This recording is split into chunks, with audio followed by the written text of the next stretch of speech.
All right. Hello, everybody.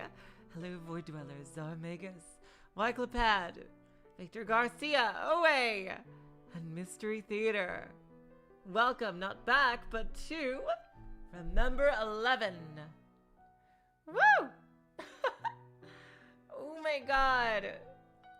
It has been quite a while since Ever 17. Well, I started it 9 months ago because that's what YouTube tells me, but it ended a lot sooner than that. And I love Sugumi. I loved, well, I just love a majority of Uchikoshi's works. I love the way he creates characters and just puts things together, and really good at a lot of emotional stuff as well. And this is the sequel to Ever 17 called Remember 11. I think it came out in 2004. Still many ages ago. And this was the last one that Uchikoshi wrote. I believe that he did some work on the one after this, which has not been translated yet. But this is the last one that he wrote himself. But I've heard that the next one in the series was also done by a really nice author, and I've also read that the fifth one in the series is the one that nobody talks about. But anyway, I've heard this one is quite good, so what do you say we get into it? New game, here we go. And wow, mouse support. Such technology that 428 Shibuya Scramble could never hope to conceive of.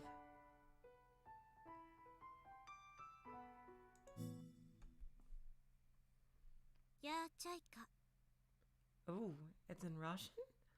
Oh god, oh god, oh wait, help! There we go. There we go. It's just this, I'm a seagull. I'm a seagull.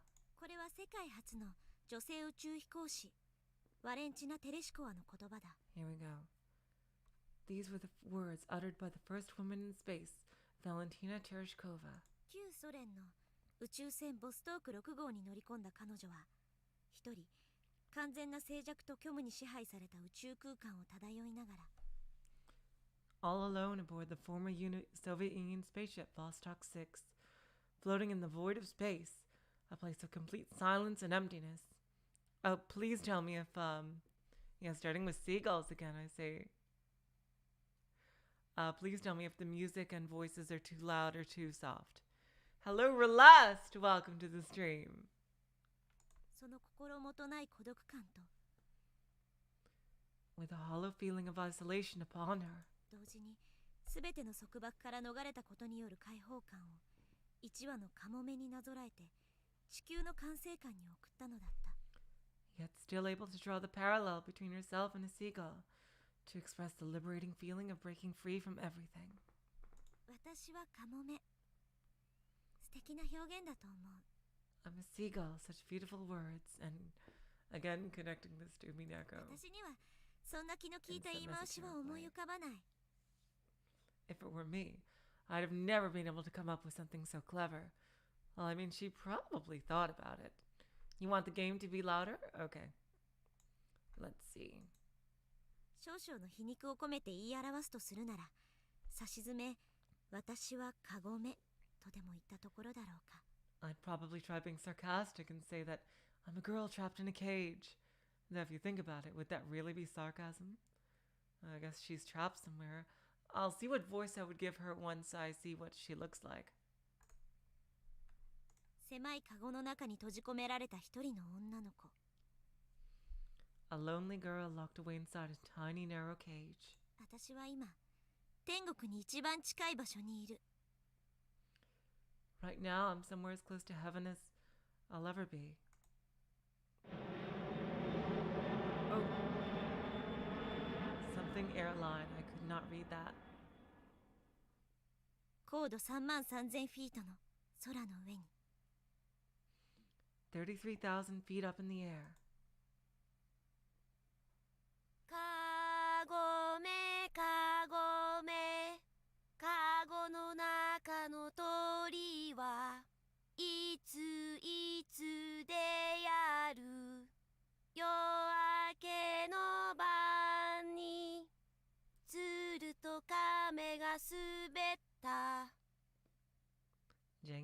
7th, the first day. 後ろの正面誰 Who's that behind you? I don't know who's...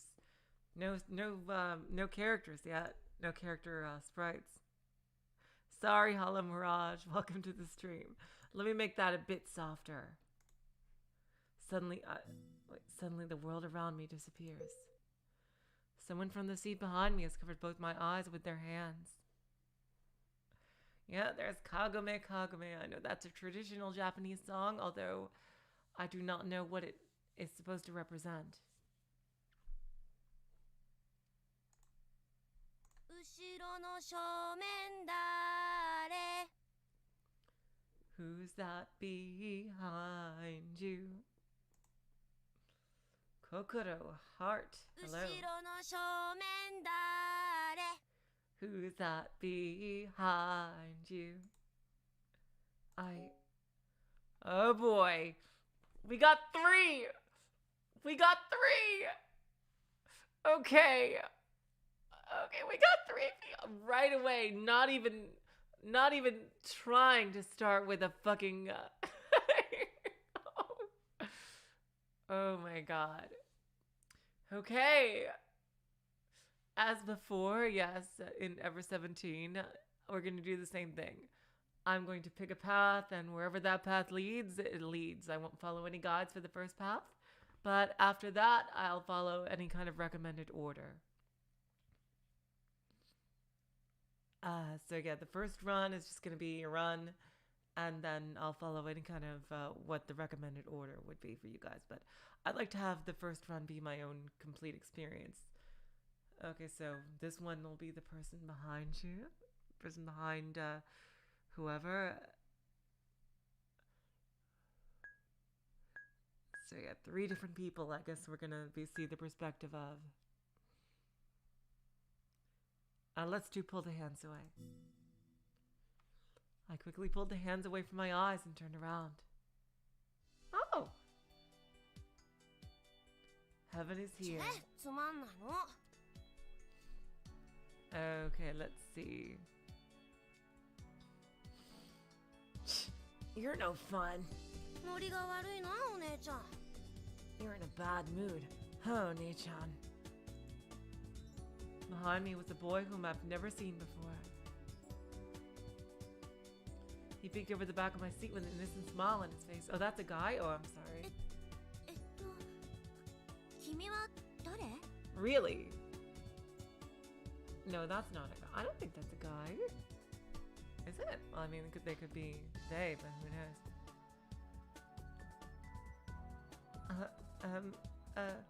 Who are you?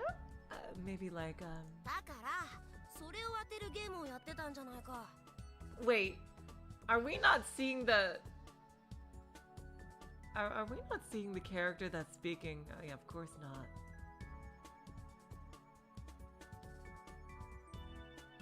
See, that's why I want to play the guessing game with you. ゲーム A game? 知らないのカゴメカゴメ Oh, I see what's going on. I was confused for a bit on who was who. You don't know it? Kagome Kagome. それは知ってるけど I know the game, but... ねえここ空いてる Hey, is this seat empty? He thumped the headrest of the window seat next to mine with the palm of his hand. 'Cause... Wait... So we're not seeing from the perspective of the person who's narrating.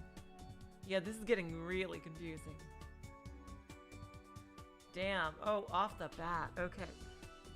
Wait. っていうか空いてるよね It's empty, right? 途中で乗ってくる人も And it doesn't look like いなさそうだし anyone else will be coming on board anytime soon. He said as he peered out the window. Yeah, okay, so the character that's narrating is not the character that we're seeing.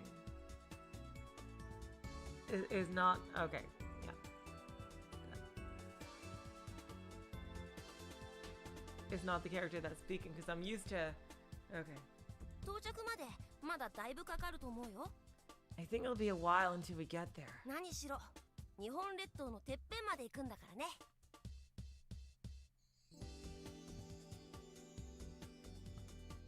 We are flying to the far edge of the Japanese islands, you know.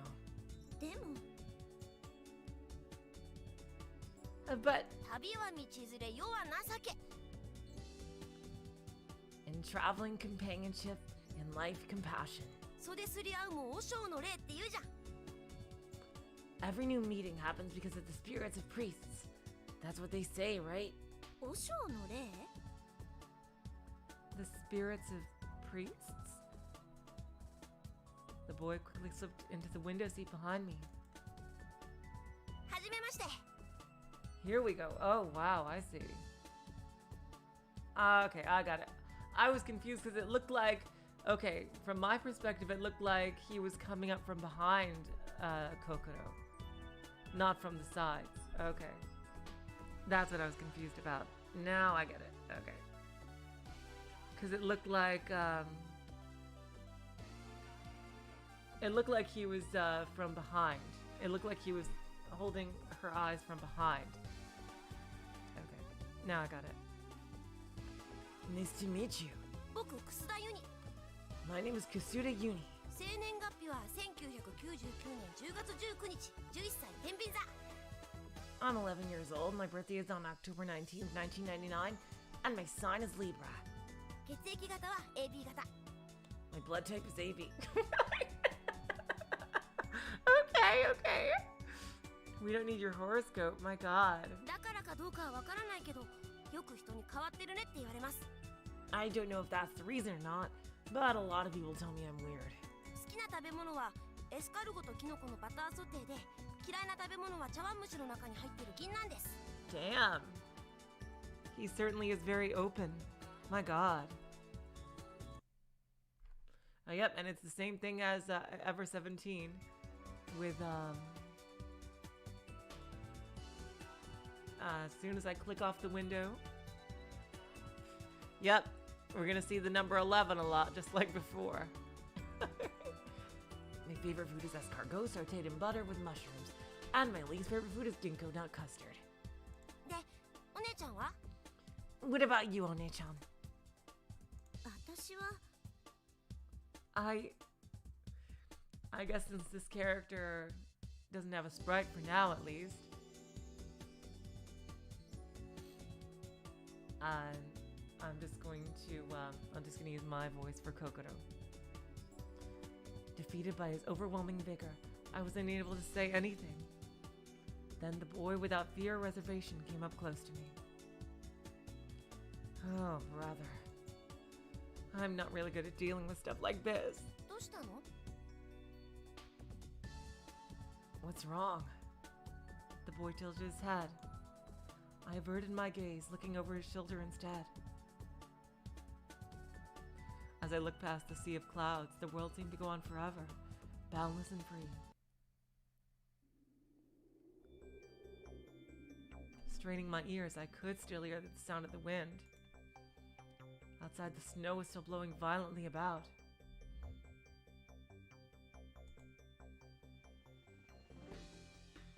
This is somebody else, clearly.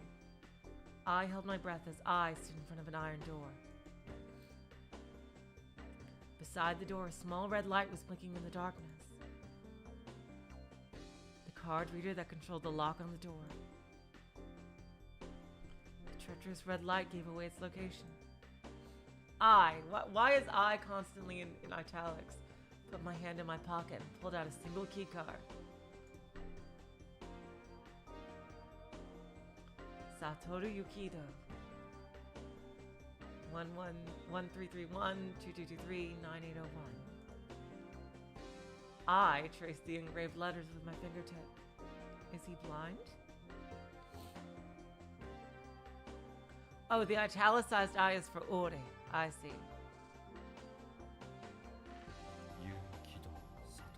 Oh, wow. Okay, he's pretty deep. Yukido Satoru. Satoru. That is my name. I have never really liked my name that much. I twirled the card in my fingers and spun it around. I inserted it into the reader slot and let it slide through. Let's see. The light on the card reader turned green. The lock opened and the door opened just the slightest crack. I pushed it open and stepped into the darkness, as if drawn by something.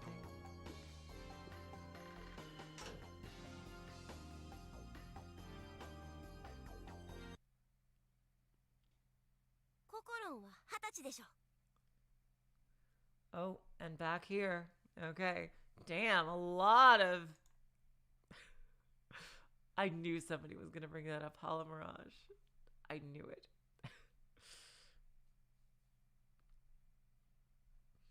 Kokoron is 20, isn't she?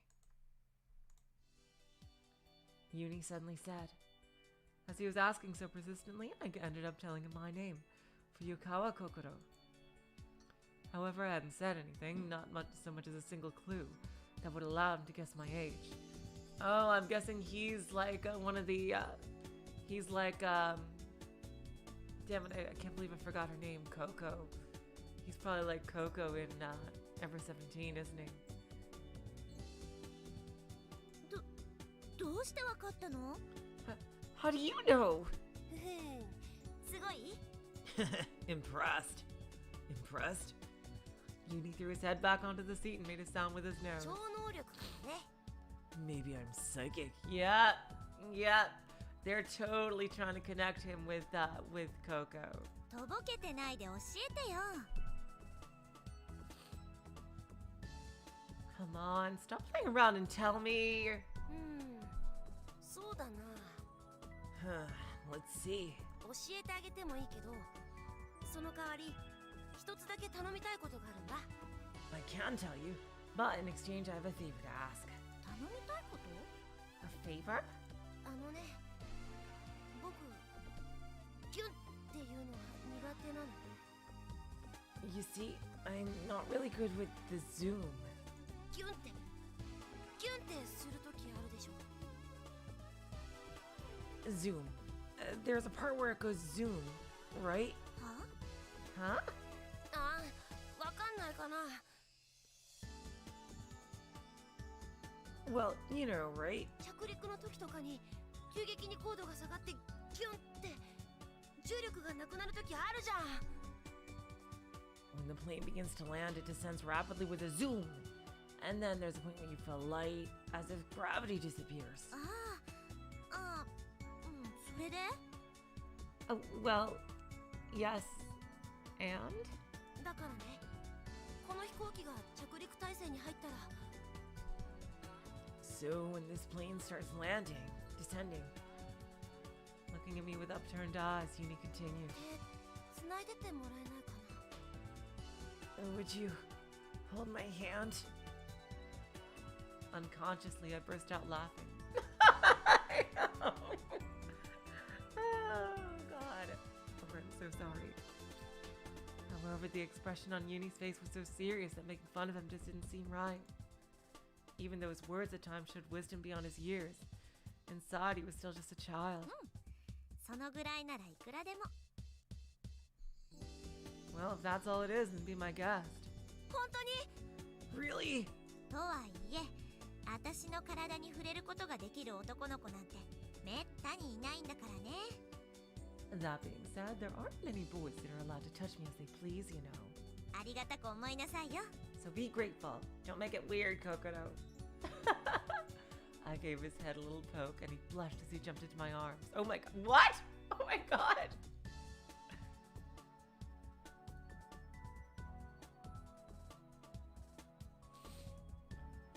My. So was this grabbing onto my sleeve a result of karma from her previous life?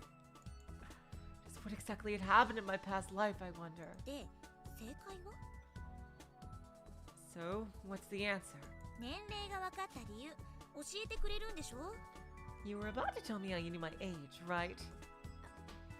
あ、yes. Well, when he said that, Yuni let go of my sleeve and stretched his arm behind my head. これだよ、これ. Hello, Guppy Force. Welcome to the stream. It's This. これがココロンの髪の毛についてたから。 This was stuck in Kokoron's hair now, so...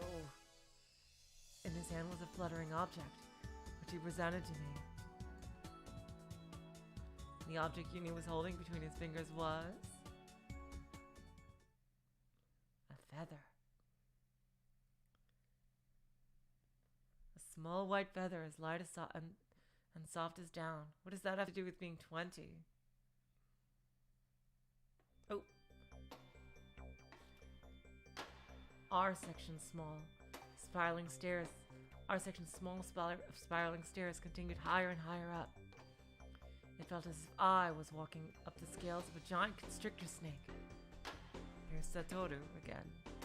A constrictor snake which had wrapped itself around a huge column as it desperately tried to strangle it.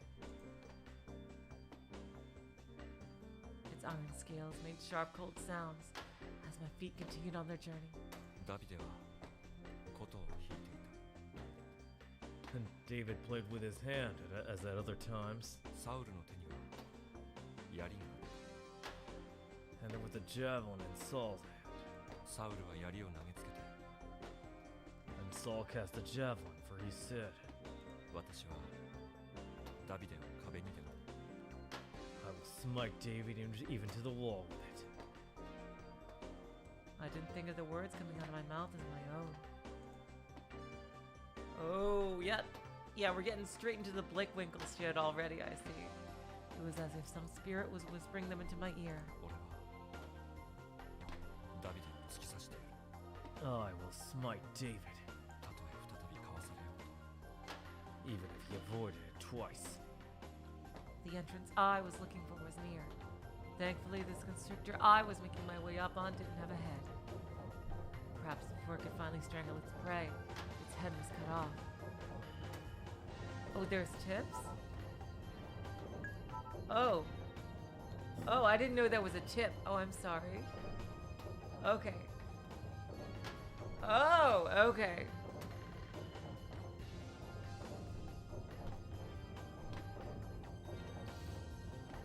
R, the symbol for radius and ratio, represents an arc extension. 18th letter of the alphabet, yes, but this is, remember, 11, so we don't give a shit about that. The symbol for right, and also the R from the title of this game. The letter R is full of significant meanings. Okay, I didn't realize that was a tip. I thought it was just, I thought it was blue because of, oh, there's only 10 tips, I see.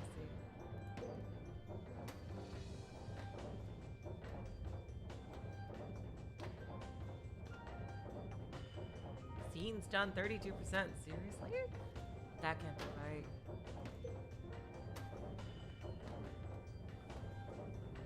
Perhaps before it could finally strangle its prey, its head was cut off. The cogwheels of the clock tower made an eerie noise. Rattle, rattle. It sounded as if a spell was being cast, one to take control over time for all eternity. 羽? A feather? そう、羽。 Yup, a feather. これが私の髪の毛に? This was in my hair. うん、後ろのところにね。 Yes, it was on the back of your head. I had no idea why a feather would be there. ココロン、昨日お風呂入らなかったでしょ。 Kokoron, you didn't take a bath yesterday, did you? 失礼ね。ちゃんと入ったわよ。 Hey, that's quite rude of you, you know.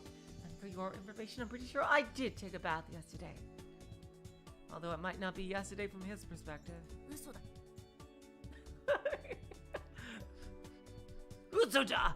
That's a lie! どうしてそんなことで嘘つかなきゃならないの? Here we go. And why would I lie about something like that? だってココロンのまぶたちょっと腫れてるから。 Because Kokoron's eyelids are a little swollen. 寝不足なんじゃないの? It's from a lack of sleep, isn't it? Saying that, Yuni took out a mirror from his pocket and placed it right in front of my face. Can we see it? ね? Right? We can actually see what we look like. I bet that's going to be pretty significant later. Oh, wow. I'm hot. Jeez. Just as Yuni had said, my eyelids showed a slight tinge of red. It was true that I didn't get much sleep last night. Last night I was in a rush to prepare for this trip, and before I could meet her, I wanted to fill my head with as much information as possible. When I finally got to bed, the sky was already growing light. 確かにあんまり寝てないのは事実よ。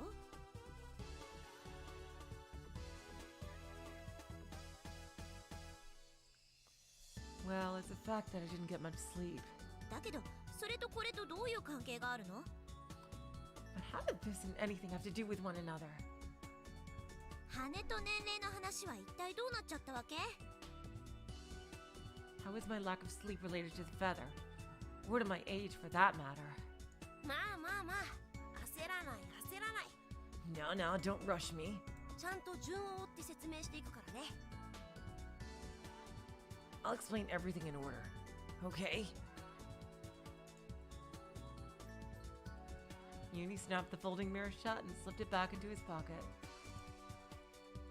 まず日付の確認からしておこう。 Yeah, okay, I see what you're saying, Guppy Force. He's like Coco straight up. If Coco had a better grasp of what was going on. First off, let's confirm the date. 今日は西暦何年の何月何日何曜日だっけ？ Just so we're absolutely clear on this, today's day is what day of what month in what year? 2011年1月11日火曜日。 I knew that, Void Dweller. I was just making a joke. Hello, Alexander Hahn. Welcome to the stream. It's January 11th, 2011. Tuesday. Oh, wow. Okay, so this takes place before Ever 17. And, yeah, Livelik is still going to be out there then. OK。 Okay. じゃあ昨日は何の日だった？ Then what day was it yesterday? 1月10日月曜日。成人の日。 January 10th, Monday. Coming of age day. Oh, I see. Void Dweller. You got me.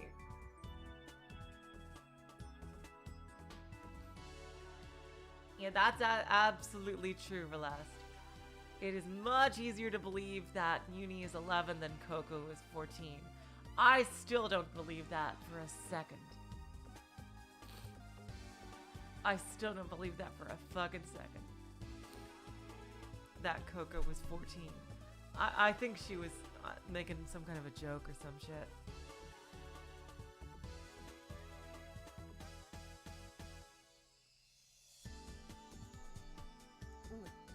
Yep. さてと、そこでこの羽の登場だ。 Now then, that's where this feather comes in. Yuni sat as the feather danced down the palm of his hand. 女の子が振り袖を着るとき、肩にかけるショール。 When girls put on their kimono for the event, they wear shawls over their shoulders too. その素材の中でも最もポピュラーなのはフェザー。ホワイトグースの羽なんだ。 Of all the materials used to make shawls, the most popular is the feather of the white goose. My god, そ jeez. しておそらくは僕の手のひらに乗っているこの羽も。 And so, the feather I'm holding in my hand right now is most likely... あとは言わなくてもわかるよね。 I don't need to say anymore, do I? That's why he's wearing this Sherlock Holmes get up here, because he's a fucking detective. He's freaking Conan Edogawa here. つまり私は昨日振り袖を着て成人式に出席したってこと？ In other words, I wore a shawl over my kimono when I was attending my coming of age ceremony yesterday. その時肩にかけてたショールの羽が取れて私の髪についた。 And it was then that the feather came off the shawl and got attached to my hair. 成人式といえば小学校や中学校で机を並べた旧友たちが一堂に会すビッグイベントでしょ？ The coming of age ceremony is like a big event when you invite all your friends from elementary school and middle school to meet up, right? 初恋の男の子が見違えるほどブサイクになってたり。Or you find out your first crush is now so homely you don't even recognize them. あんまりパッとしなかった女の子が妬ましいぐらいに綺麗になってたりして。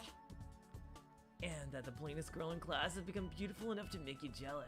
ともかくそんな開口が次から次へと訪れることによって出席者の誰もが心を弾ませ身を躍らせることになる。 Anyway, one chance encounter is followed by the next. You may learn many surprising things. Everyone's emotions get stirred up, and energy fills the air. 同様に当時の心も激しい高揚感に包まれていたであろうことは想像に難くない。 It's not hard to imagine being swept up by that wildly exciting atmosphere. そんな浮ついた恍惚状態の最中。 Hello, Fawful. Welcome to the stream. Being carried along in a buoyant mood like that. 式を終えた心はかつてつるんでいた仲良しグループに誘われるがまま二次会へと赴いた。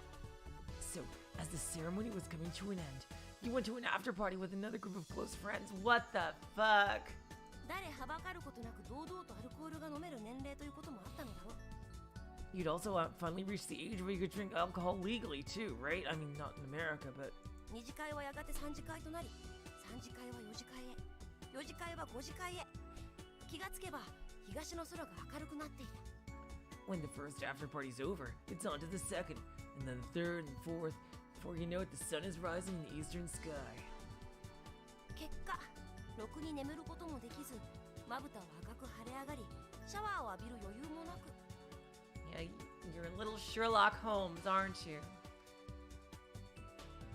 The result, not enough sleep, red eyelids, and no time to even take a shower. 心は襟足に羽をつけたまま、慌ててこの飛行機に飛び乗ったってわけ。 Kokodon, with the feather still stuck in her hair, was rushing to get on the plane at the last moment. Elementary, my dear Kokodon. どう？当たりでしょ。 So what do you think? I got all of it right, didn't I? Hearing all those statements in such quick succession left me feeling embarrassed long before I fully noticed it myself. Yuni's eyes were sparkling and his cheeks were flushed with red. はあ、一枚の羽からよくそんな妄想が思いつくわね。 It's amazing how far you took this wild delusion based on a single feather. 妄想？これは妄想なんかじゃないよ。 Delusion? This isn't a delusion at all. 極めて論理的な推理さ。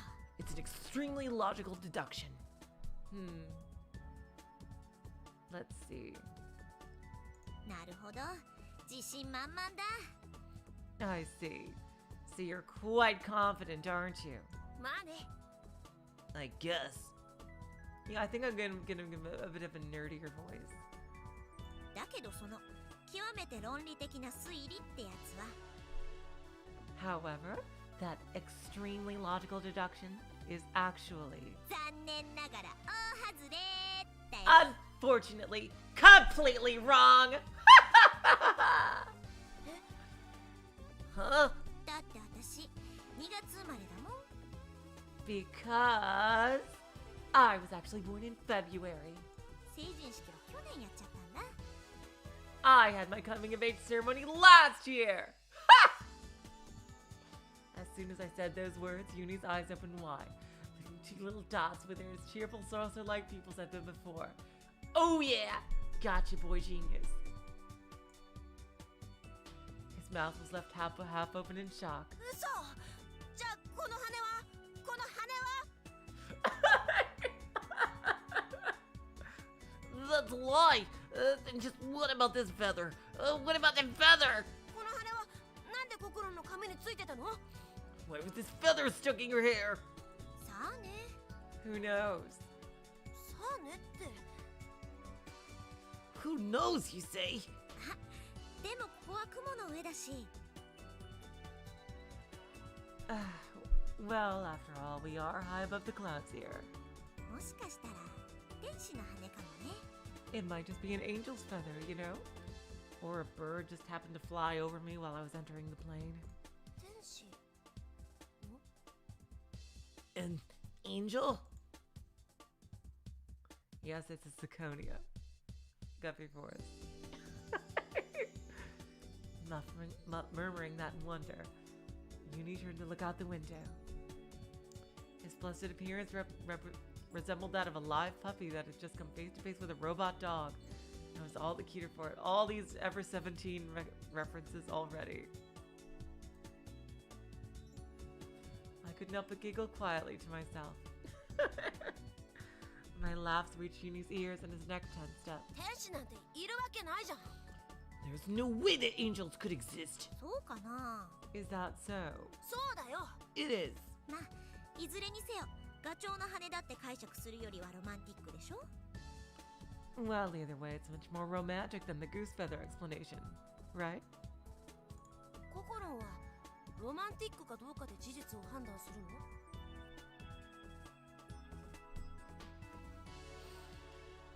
So, to decide whether something is true or not, you just check with yourself to see if it's romantic or not.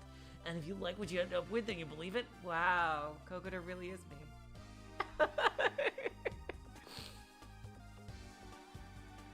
Damn. 時にはね。 Once in a while, I guess. 論理的な根拠なんてどうでもいいんだ。 I feel so called out.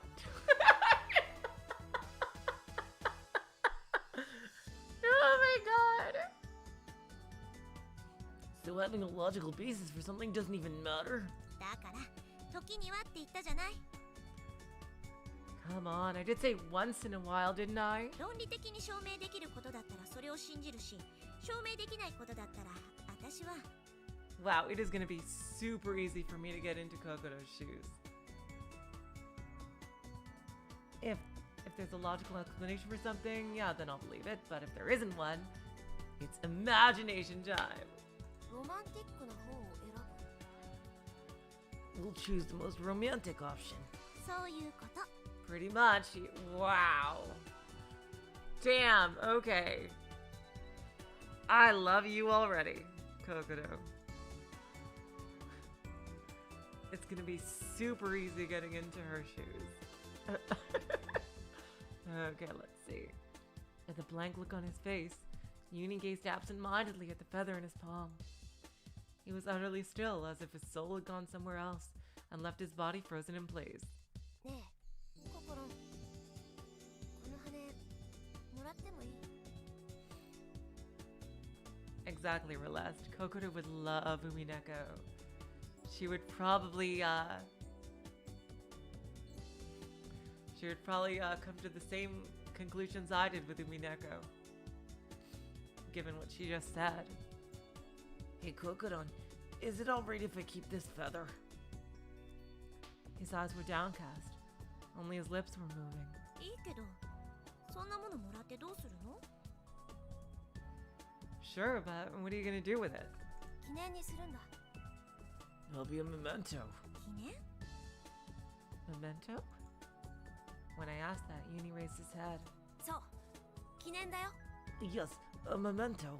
ココロンと出会ったことを忘れないようにするための。 Yep, he's totally Coco V2. So that I don't ever forget that I met Kokodon. It surprised me how he said those words so casually. It must have been his age. The brutal, straightforward frankness that boys my age just don't possess. Or rather, they gradually lose with age. Yuni still hasn't lost that gift. That's because he hasn't hit puberty yet. If Yuni had been 7 years older, that short exchange of words would have left me so embarrassed and flustered that I've had to stand up from my seat to cool off. Because those simple words would have been incredibly romantic if he was older. Right now, I simply chose to say, まあ、かわいいな、こいつこいつ。 Oh, cute! Without warning, I hugged Yuni and messed up his smooth hair with my hands. 苦しいよ。 I can't breathe. 死ぬってば、マジでマジで。 The expressions are so good. I'm dying. Seriously, I'm dying. I'm seriously dying here. っていうか、メガネ折れっから、メガネ折れっから。 And more importantly, my glasses. You'll break my glasses. 折れっから、割れっから。 They'll break. I'm telling you, they'll break. This was made in 2004. Yep, I saw that before. Got before. Thanks. 助けて、誰か、スッチ seriously, that is incredibly good production values for 2004. You're absolutely right. Save me, anyone! Stewardess! Yuni struggled like a cute little woodland creature in my arms. Oh god. The Alpha and the Omega. There was a snowstorm outside. Oh, back to Satoru. I see what is going on here. We have like the action-packed story and we have the slice of life story, and they're gonna connect somehow. The snowstorm was so strong, I had to lean with my hand against the wall to keep standing upright. I used my other hand to shield my eyes from the wind and the snow. It was freezing. I almost strained my eyes trying to stare across the distance. I couldn't see anything. The entire landscape before me had been whited out. A pure white world where all depth was lost. It snatched away my sense of perspective, and I suddenly lost my footing and slipped. I clung to the wall with both hands to regain my balance. The clock tower was over 15 meters tall. If I were to fall from that height, I'd be very lucky if I were to get away with just a few broken bones. That looks like a nice facility to hold a killing game inside. Or an onery game. I glanced downward. My field of vision was filled with whirling plumes of snow and the needle-like tracks it left as it blew across the roof. Lovely weather we're having. The words of cynicism I spouted out were quickly carried away with the wind.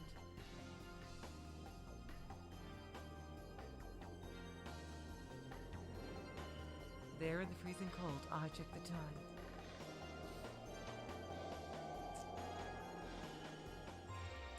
I've never liked anything having attached to my arm. Same. So my wristwatch was hidden away in my pocket. I don't like bracelets usually, except if they're really light, like the one Ji-chan gave me. And watches are too heavy. I hate having like one arm heavier than the other. My eyes turned toward the panel on the digital watch. It's almost 4 p.m. It's almost time.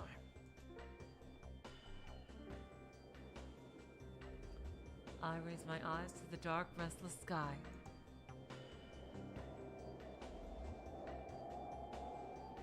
For an instant, a pale light cuts through the heavens. The sound of the winter thunder shook my body to its core. The weather continued to worsen. There were no signs of the snowstorm easing up anytime soon. And back to the plane. Uh-oh. Uh-oh. Looks like they might crash or something, maybe. Uh-oh. 機長より乗客の皆様にお知らせいたします。Ladies and gentlemen, this is your captain speaking. 当機はこれより乱気流の中を通過いたしますので、乗客の皆様は座席にお戻りになり、シートベルトをご着用ください。We are currently experiencing some turbulence, and kindly request that all passengers return to their seats and fasten their seatbelts. なお、この先多少機体の揺れることが予想されますが、飛行には影響ございませんので、どうかご安心ください。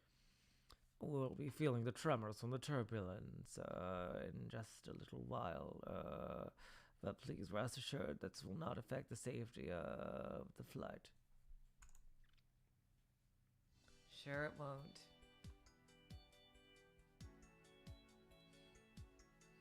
Yuni never noticed the seatbelt sign nor paid any attention to the captain's announcement. He probably knows what's going to happen already. He was next to me, completely immersed in play fighting with a plush polar bear. Ta! Acha! Uria! Brazilian high kick! Brazilian high kick! Brazilian high kick. It could only be Armada con Martello. I fastened a seatbelt for him. Even then, Yuni continued to play without paying any attention to me. まあいっか。 Where's your parent? I would have asked him where his parents are. He's too young to be flying alone. Well, I guess he's fine. I hope he has his parents or aunt or uncle somewhere here. I thought it'd be alright to leave him as he was. There was something I wanted to do before we landed. I took out a thick file from my bag.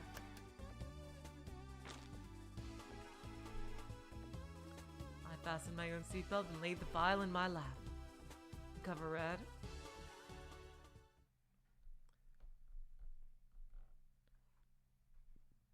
"Ooh, is she a detective? Awazumi Municipal Hospital Indiscriminate Murder. Case file." I opened it to the first page. I wonder if she's like a lawyer or a detective. Wednesday, January 14th, 2009. This gruesome incident had taken place in the winter of 2009, 2 years ago. The scene of the tragedy was Awazumi Municipal Hospital in Hokkaido. It was a 300-bed facility, well known as the most reliable general hospital in that area.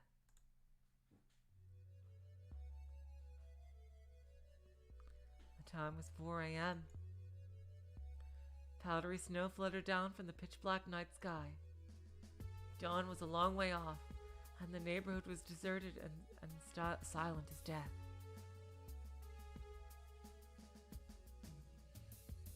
Only the whispering of the falling snow, reverberating from somewhere far away, broke the perfect silence. The figure of a lone girl had appeared at the front gate of the city hospital. She was not holding an umbrella. Powdery snow fell softly onto her shoulders and hair. She was as silent as the world around her. An on-duty nurse noticed the strange figure from the window of the third floor. The nurse thought that there might have been an emergency and quickly rushed down toward the main gate. But when she got there, her figure was nowhere to be seen. Sounds like a ghost story more than like a murder case here. The hospital was sound asleep. There was no one groaning in agony, no one weeping in despair. Damn. Music is awfully upbeat for this. Only the faint sounds of calm and tranquil sleep filled the cool hallways. Now, as someone who's been to the hospital several times, I know that's a lie. There's always something going on in the hospital, even at like freaking 3 a.m. There's people staffed at all the stations and everything. A sharp shriek had violated the silence. That's when it all began. The only voices that could be heard thereafter were agonized, dying screams. Jesus Christ. And then everything lapsed again into silence. It took the doctors and nurses several minutes to notice that something was wrong. The nurse call signs lit up one by one, and then the alarms sounded, echoing throughout the hospital. The on-duty doctors split up and rushed to the sick rooms. Screams and cries echoed here and there, from room to room, from ward to ward, one after the other. Patients rushed out of the rooms barefoot. They ran, jumbled together, trying to escape, making incomprehensible sounds. A sobbing girl, a ranting and raving young man, an old woman who stood stock still, covered in blood.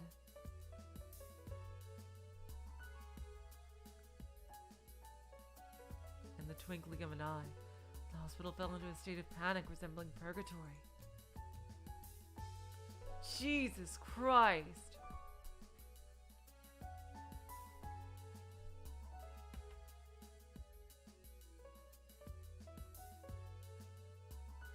A lone doctor opened up the door to one of the hospital rooms.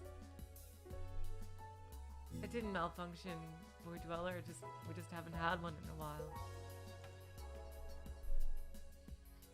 incredible amount of fresh blood stained the walls, and the linoleum. I can't talk today. And the linoleum floor crimson. Linoleum. I cannot say that word. Fucking hell. A thin mist of splattered blood hung in the air. The sickening, persistent odor made its way to the doctor's nose and settled itself deep in his lungs.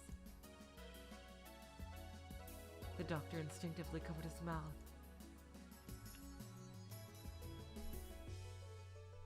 Two motionless lumps of flesh lay there, sprawled over the beds. Jesus Christ. One had its chest brutally torn open. The right half of the rib cage was sticking out from the body cavity. The heart was gone. He found it in the corner of the room, squished flat like a frog that had been run over by a truck.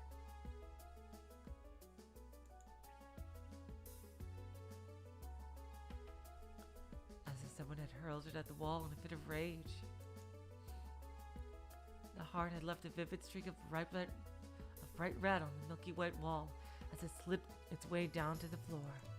Suddenly, someone grabbed the doctor's leg. It was another male patient. Jesus Christ! The patient's throat had been slashed open. The weak, rasping sound of the air escaping from the wound could be heard. Shocked, the doctor knelt down and firmly covered the patient's neck with his hands. The shadow.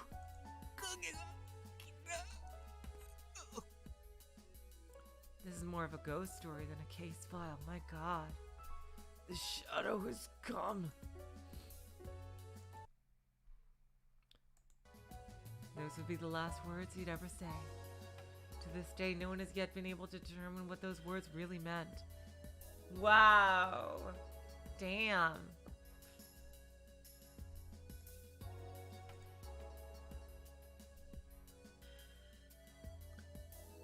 According to the report, the first murder occurred near the entrance to the emergency wards.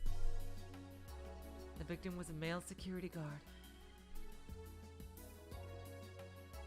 And none of this was caught on security cameras? Jeez.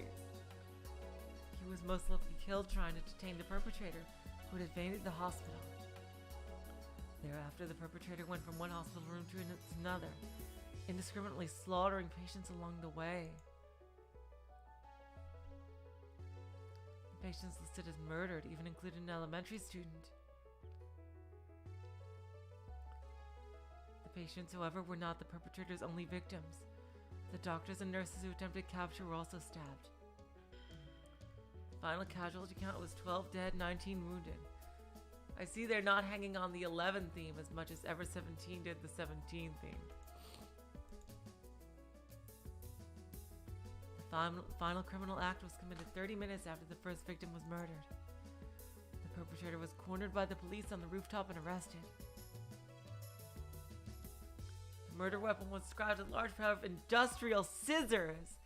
Oh my God, this really is a Danganronpa crossover here. To be precise, it was only half a pair of pinking shears.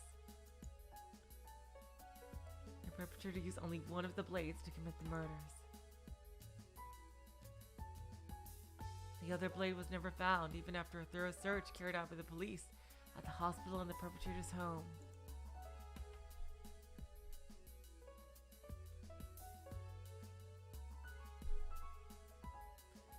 The motive for the crime remains unknown. While in custody, the perpetrator remained silent throughout the whole of the investigation, never responding to the questions of the police or public prosecutors. Yeah, this is Genocide Jack for sure. Hello, Steve Mendoza. Welcome to the stream. Oh my God, I gotta read Zarmagus' joke. Well, yeah, you gotta remember 11. You wouldn't need to remember it if they repeated it every time. Oh my God.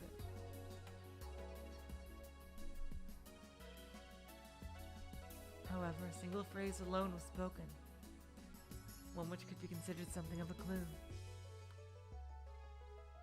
Right before her arrest, she had muttered something as she dropped her blood-stained blade.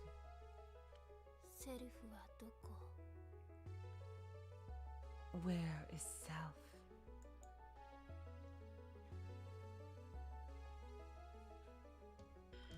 That's gonna come into play again, isn't it? Those were the details of the Awazumi Municipal Hospital indiscriminate murder case. Her name was Inabushi Keiko. Her age at the time of the incident, 17! Oh god! That was the last game! She was 19 now. Even though she was a minor, a crime so brutal would normally result in a severe penalty, which she would have no way of avoiding. However, her circumstances differed from the norm. In the end, she was found innocent? What?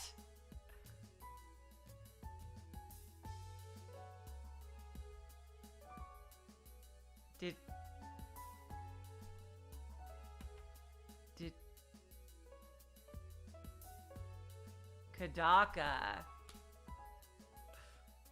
Kadaka,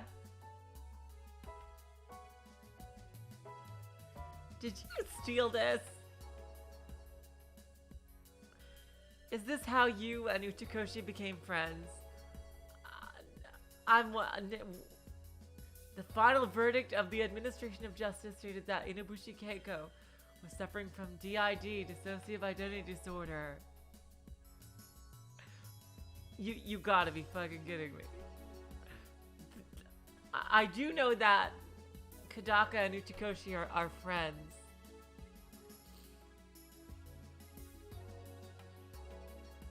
Now, they're what the actual fuck? That is to say, multiple personalities. Penal Code Article 39.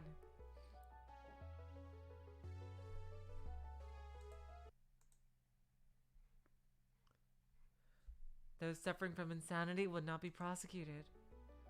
Those who are mentally handicapped will receive a lighter sentence. She is currently being held for observation at a certain medical facility. Specified psychiatric hospital for isolation ages. That doesn't sound like they're doing some crazy experiments at all. Ages? Alias Sphia, yep. Oh, I see. I can't click on it. I got to,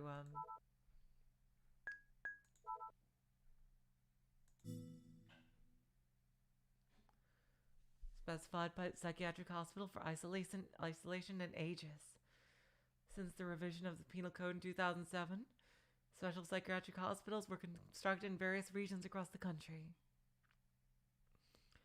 The purpose of these facilities was to administer proper treatments to those who are suffering from mental illnesses and have committed serious crimes so they can be reintegrated into society.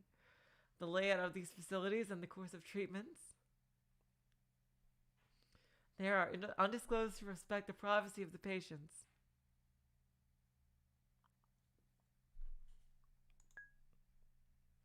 All that's known about these facilities are their locations. Sphia, the facility in which Inabushi Keiko is institutionalized, is located in Hokkaido's Aosagi Island. A tip within a tip! Now that's just crazy. Located approximately 5 kilometers west of Rabun Island. We're getting tip inception here. Aosagi Island was uninhabited until the construction of Sphia. It possesses no airport, and the only way to get there is by a boat, which departs from Wakane Harbor. I can't read words today. On an irregular basis. Furthermore, entry to the island without a government-issued permit is prohibited. Damn, sounds like a nice place to have a killing game.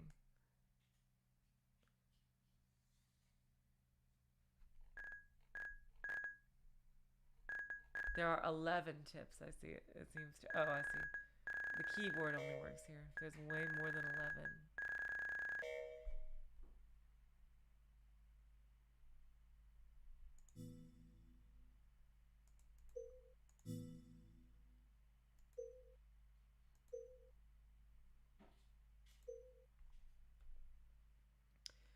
Damn.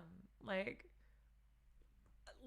a 17-year-old girl who uses scissors is crazy strong with multiple personalities and is a serial killer. Now, I'm not saying there's no way. There's no fucking way that that's a coincidence. This must be the inspiration that Kodaka used for Genocide Jack. It has to be. I can't wait to see what she looks like. That is and she's going to see her too. That is my journey's destination. I got on this plane for the purpose of meeting her. Inubushi Keiko. Oh wow, that's super interesting. Inubushi Keiko. No matter how many times I read that file, it always makes me shiver inside.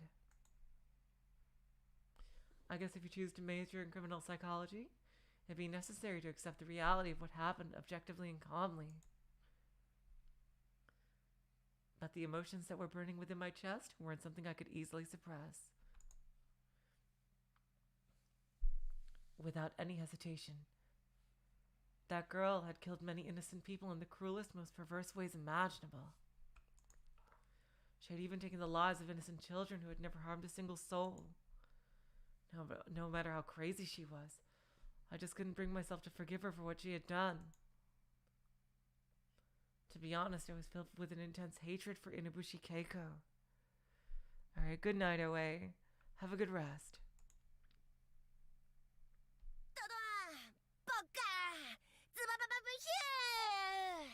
Shut on! Buckan! The elementary school student murdered back then was just 9 years old. If he were still alive, he'd be right around Yuni's age right now. The thought made my chest tighten as I watched Yuni play on innocently. Damn. This is right away one of the most relatable protagonists I think I've ever played as on this channel so far already.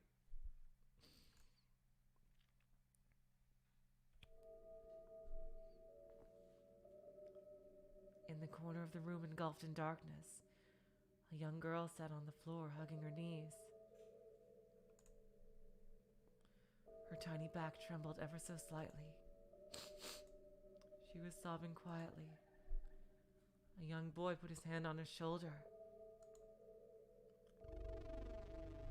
She glanced up at the boy with her tear-filled eyes and flung herself into his arms, embracing him tightly as if afraid he'd disappear the moment she let go.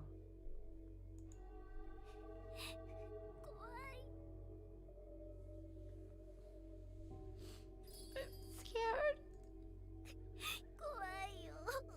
I'm so scared. She kept crying as she held onto him with all her strength. Oh, God. The boy gently ran his fingers through her hair. It's okay. Oh, another protagonist, I see.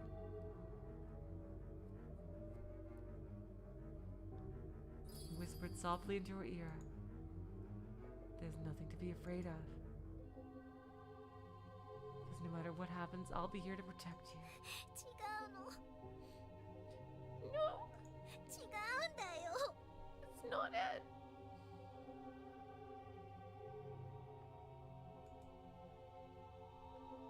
The words left her trembling lips as she nervously shook her head. I'm afraid of it.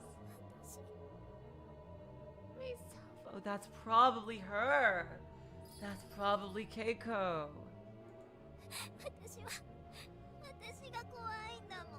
Oh, God. I'm afraid of it. Myself. She looks a lot younger than 17 or 19 even. Still, I will protect you forever. You'll see. It's impossible. There's no way you could. Because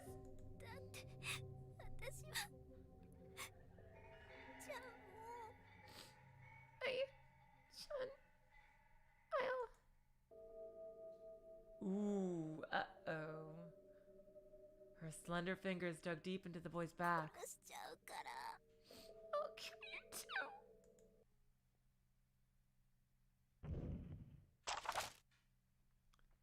Damn, okay, so that's Keiko. But she looks awfully young to be Keiko. I wonder if she's another Lieblich experiment gone wrong. We'll see. Wow. Abruptly, there was an unexpected noise, and then the inside of the plane lost gravity. The file on my lap slowly floated into the air before me, pages fluttering as if to take off, and then fell from midair with a thud, as though tired and gasping for air. But before I could recover, the file crashed abruptly onto my feet. The plane felt like it was drifting on ice. Yep, here we go. I bet Yuni is all like, let me just play with my toys. I've been through this infinity amount of times before. As soon as that thought crossed my mind, the plane was once again pulled down with a frightening strength, as if it wanted to take us down to the bowels of the earth. Screams could be heard from every direction whenever the cabin shook.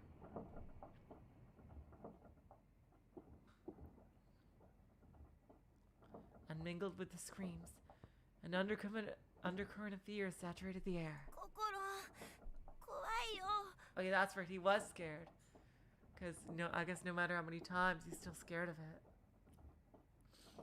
Kokoron, I'm scared.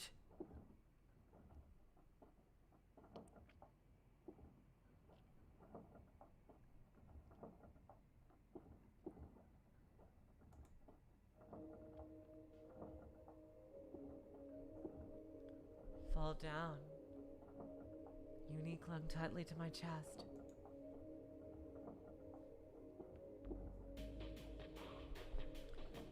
I placed my arm around his shoulder and tried to calm him down.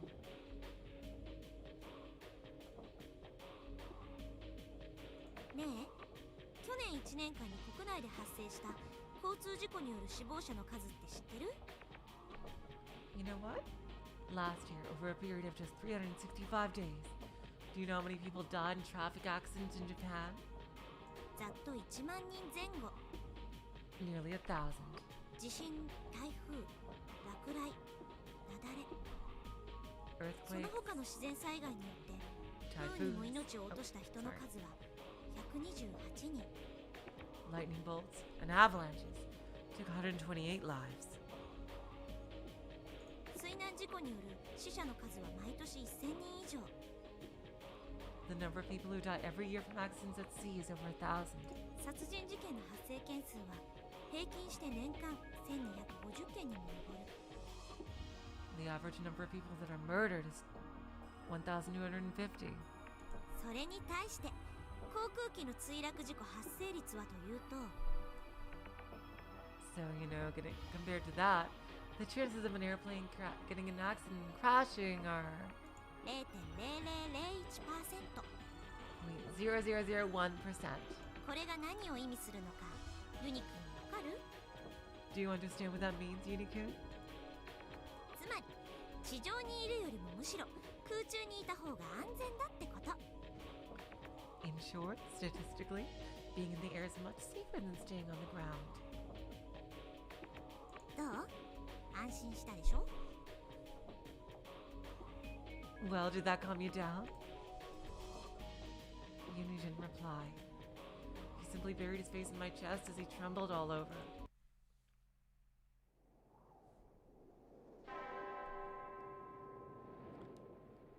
The bell in the clock tower echoed solemnly.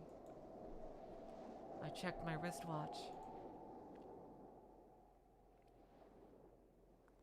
Just about 4 o'clock. The clock tower told the time with not a minute of deviation. A metallic sound that was like the coarse voice of an aged man alerted me of the hour at hand.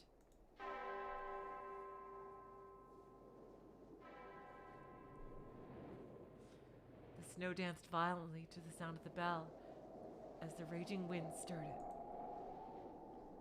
Though what I saw were twinkling and sparkling particles of light. An infinite number of angels dancing and rejoicing at the advent of a great gospel. 待ってろよ。 Just wait. もうすぐだ。 Just a little bit longer. もうすぐ。お前に。 Just a little bit longer until you...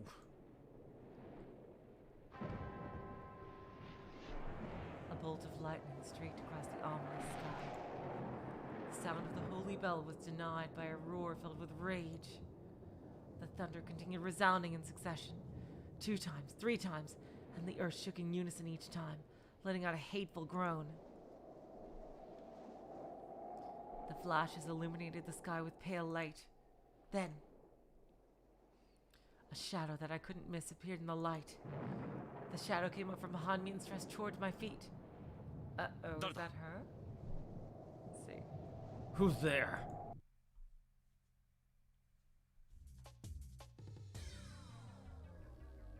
The cabin of the plane pitched violently back and forth, as if giant waves were making sport of a small boat. The passengers, powerless to do anything, let out pitiful screams. In the midst of it were voices cried, voices screaming and voices praying. I looked out the window.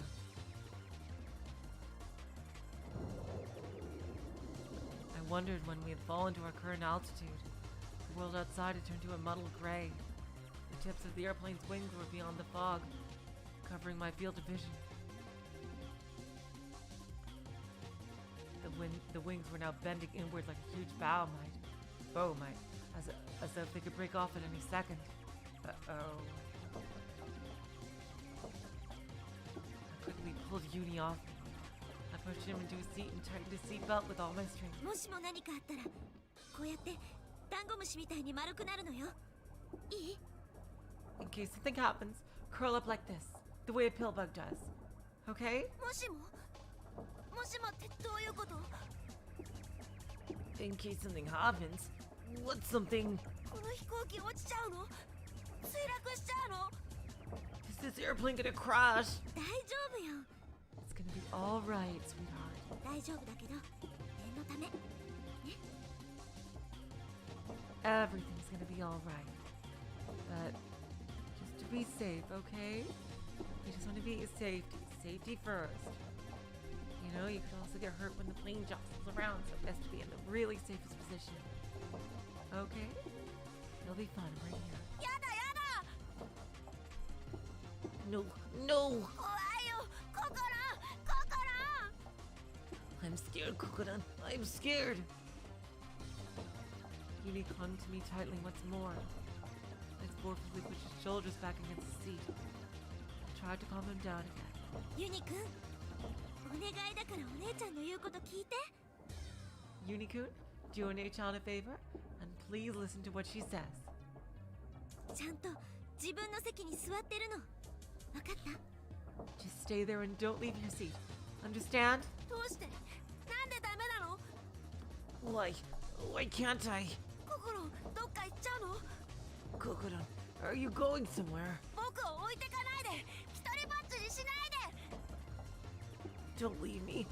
Don't leave me alone. どこにも行ったりしないわよ。 Don't be silly. I'm not going anywhere. 降ろしてくれって頼んでも無駄だろうしね。 Hey, even if I want to do this, nowhere else I can go now, right? でも、 But ほら、男の子でしょ。そんな泣きそうな顔するんじゃないの。 He can cry if he wants to. Come on, be a man. Don't you start crying on me like that. 約束通り、ちゃんと手つないでてあげるから。ね。 Look, I'll hold your hand. Just like I promised, okay? I firmly clenched Yuni's hand. Large teardrops tumbled from Yuni's watery eyes. For an instant, a flash of lightning rushed through the sky outside the window. A thunderous snapping, crunching roar followed.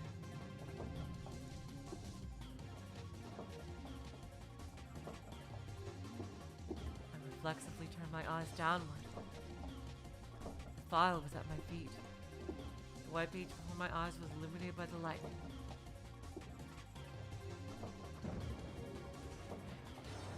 Yeah, that looks just like her, but older. Yeah.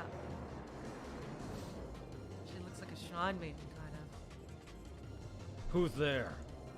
I turned around, saying this as forcefully as I could. There was the faint shadow of a person in front of the door. However, the fierce wind of the dancing snow prevented me from seeing who it was. Even the silhouette was impossible to make out through the thick white curtain of snow. 誰なんだ Who is it? I called out once again. The shadow gave no answer. It was slowly moving closer. Feelings of fear and distress began to grow inside of me. I was backed up into a corner of the roof by the mysterious shadow as it slowly drew nearer and nearer.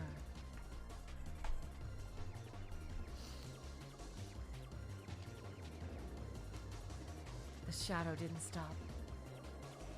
Lightning bolts glittered in the distance like flames. The well-honed blade struck the earth. A silhouette could be made out in the black light. In that instant, I finally figured out what the shadow really was.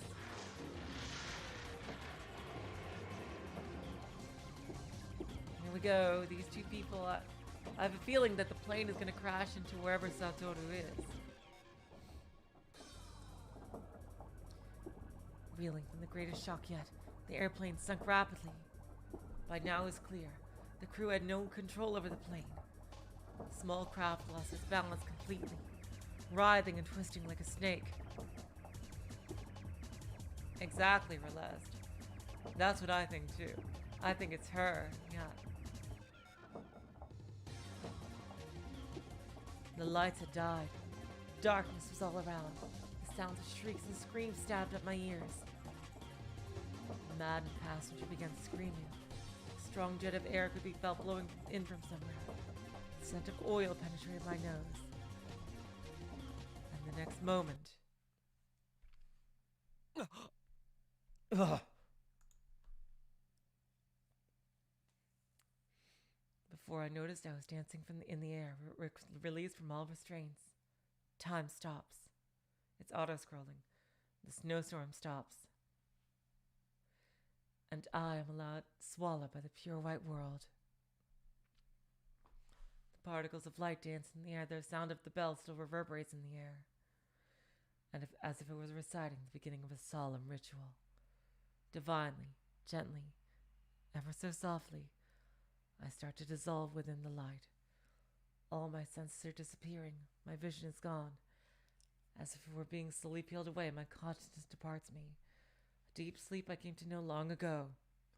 My existence. I am now here.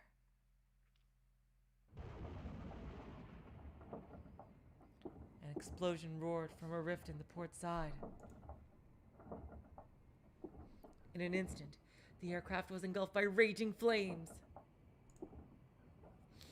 An ivory-coated mask fell from the ceiling. Here we go. Slowly swinging back and forth like the lifeless body of a convict who'd just been executed. Oh, hello, Bodif. Welcome to the stream. This might be the end. I tried to accept my coming fate. However, in my right hand there was still a small palm, strongly, desperately calling for me. Are they gonna have like a maternal thing between like a mother and child, or big sister, little brother thing between them? That would be so sweet. Even if it's only him that survives, I have to protect him. Oh yeah, I know that maternal instinct, all right. Oh yeah. Yep. I won't let this warmth disappear from this world. Sete! Get down! I rapidly pulled the oxygen mask over Yuni's face and forcefully pushed his head down to his knees. Kokoro, kowai yo. Kowai yo. Kokoro, I'm scared. I'm scared. Tasukete yo. Kokoro. Save me, Kokoro. Oh, sweetheart. I'll do my best to protect you. No! God damn it. don't want to die. I don't want to die. I don't want to die. I don't want to die. Our altitude continued to drop. The airplane struggled violently in a last-ditch effort at resistance. By now, the flames have reached inside of the cabin and statistically licking the ceiling. Oh God. Drew ever closer to our head. 大丈夫。私を信じて。 It's gonna be alright. Trust me. 必ず守ってみせるから。 I'll definitely protect you. I held Yuni's hand tightly.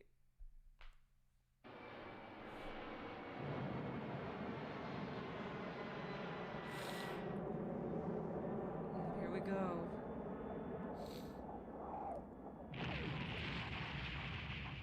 Oh God, in the middle of a snowy wilderness.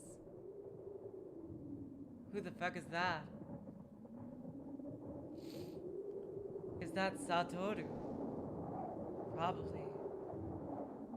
Oh, yep, that's Satoru.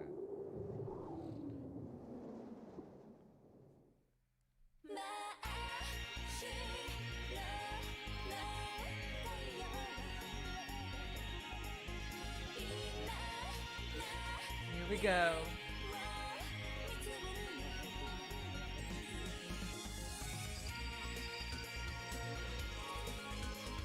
Now we get our intro.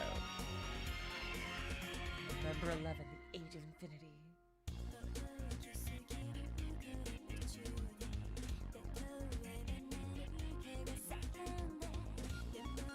People we haven't met yet? Wow. She's cool.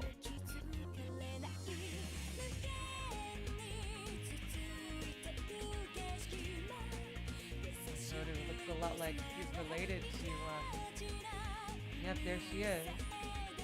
Oh no, that's not her.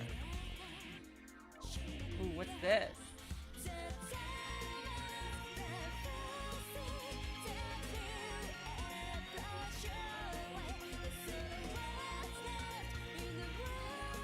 I wonder if Satoru is like an older Yuni somehow. Uh-oh. Some stabbing going on there. I don't know. Persona. Oh wow, she's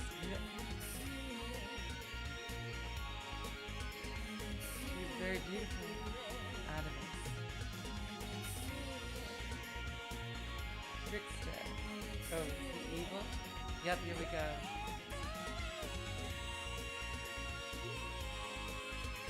I gotta wonder, he looks like an older Yuni. He's either his brother or like a him from the future.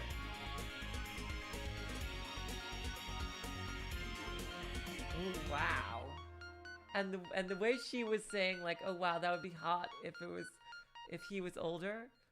I have a feeling that something like that's gonna happen.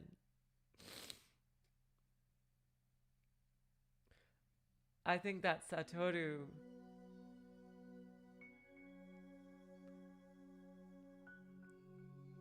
is probably, might be an older Yuni. Because he looks super hot there. And she said if those words came from him when he's older, then she would be very attracted. So I wonder if that's going to be the romance.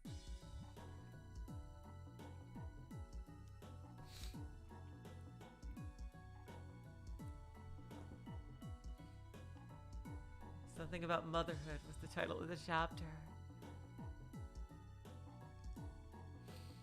Oh God. I'm gonna be crying in this story as soon as it goes, aren't I? Oh boy. I slowly opened my eyes. An unfamiliar ceiling. The scent of a freshly washed pillowcase. Some Evangelion stuff here. Everything around me seemed different from the norm. In the bosom of motherhood. Oh God. Oh God. I'm so sorry. If there's a if there's like a mother and child thing, you're expecting me to be crying nonstop. Oh God. I'm so sorry, you guys. It was a bizarre feeling like I'd never experienced before. A feeling that something was wrong, but I couldn't quite tell what. Where am I?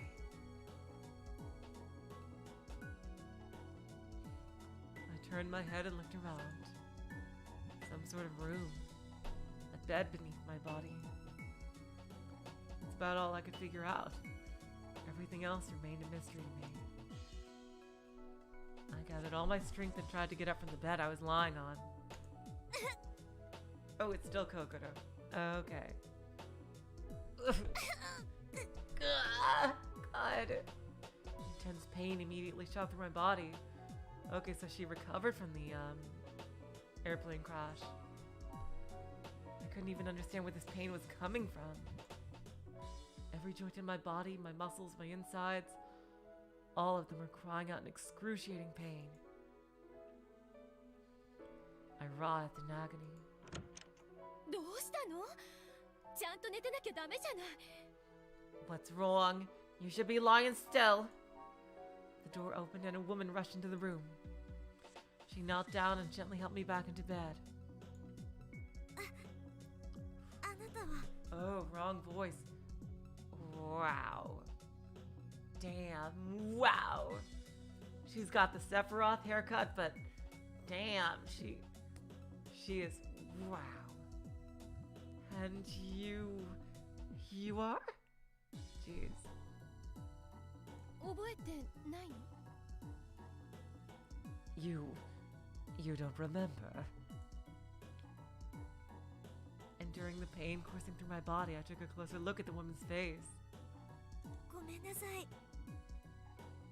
I'm sorry. どこかでお会いしましたっけ？ Have we met before, maybe in a dream?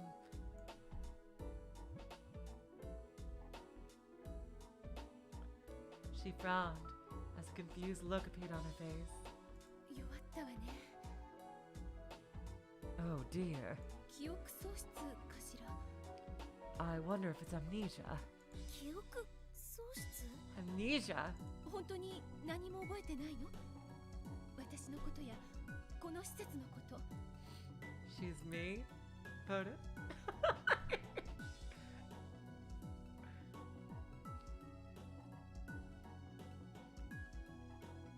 So you really don't remember anything about me or this facility? Oh boy. I took a good long look at this woman. Definitely brown skin with ash brown eyes. Her features didn't give you the impression that she was a typical Japanese person. Maybe she was half Japanese? In any case, I can definitely say that I haven't met her before. 本当にごめんなさい。 I'm really sorry. いいのよ、謝らなくても。 It's all right. You have nothing to apologize for. きっと頭をぶつけたのね。 You probably hit your head. あんな高いところから落ちたんだもの。無理もないわ。 Falling from as high up as you did. It's no wonder. Hello, Maelstrom Fenrir. Welcome to the stream. Yeah, we are still Kokoro. Falling? A shiver ran down my spine as the word left her mouth. The buried memories resurfaced one by one as a myriad of images ripped through my mind. The plain, yet filled with agonized screams. The terrible explosion, the scorching crimson flames, the thick black smoke, and the tiny palm I held in my right hand. The palm pleading desperately for my help. 心、怖いよ。怖いよ。 Kokoro, I'm scared. I'm so scared. 助けてよ。心。 Help me, Kokoro. Oh God. 彼は、あの男の子はどこ？助かったの？助かったんでしょ？ Where is he? Where's that boy? Did he make it? He made it, didn't he? Oh God. I threw off the blanket and jumped up from my bed. But the next moment... oh God. Shit. Scorching pain once again ran through my body, draining any remaining strength I had left. Once again, I collapsed back onto the bed. もう、何やってるの？ Come now, what are you doing? まだ動ける体じゃないのよ。Can't you see your body isn't ready to move yet? That look of hers, filled with love and affection, reminded me of the Virgin Mary. Oh, so she's Christian, I guess. Kokoro. A gentle smile, so kind, so beautiful. A smile so charming, it even made me slightly jealous of her. Hell yeah, seriously. Damn. She carefully took me back into bed. Amazingly, when the palm of her hand touched my neck, pain and anxiety started to subside. ねえ教えてください Excuse me, could you please tell me 私の隣に座ってた男の子はどうなったんですか what happened to the boy sitting next to me? 隣って I wonder, has it been like maybe a couple of years between when the plane crash happened and when this is happening? I wonder if that's gonna be a thing. Beside you? What do you mean beside you?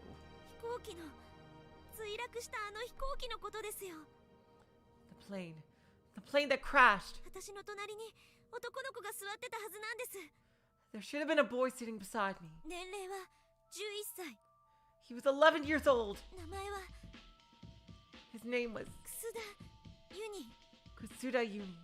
Did Yuni say what his last name? Oh yeah, he must, because he was saying like all his personal details and shit. When I said that, her expression suddenly changed. どういうつもり What is this? Huh? どうしてあなたが彼のことを知ってるの How would you know about him? どうしてって言われても What do you mean by how? 偶然私の後ろに座ってたのが楠田ユニっていう男の子で What is he, like a wanted criminal or something? A boy named Kusuda Yuni just happened to be sitting in the seat next behind me, or next to me, or whatever. And he gave me his like life story. いい加減にしてよ Oh God, that's enough! あなたたち一体何を企んでるの What are you people plotting? Plotting? You people? I couldn't understand what she was saying. When her eyes met again, her expression had become cold and stiff as she stared at me sharply. There was no longer any trace of that Mary-like countenance to be seen anywhere on her face. あなた何者 Who are you? ここに来た本当の目的は何 Uh-oh, I have a feeling that this is some kind of Blickwinkle stuff here going on. Why are you really here?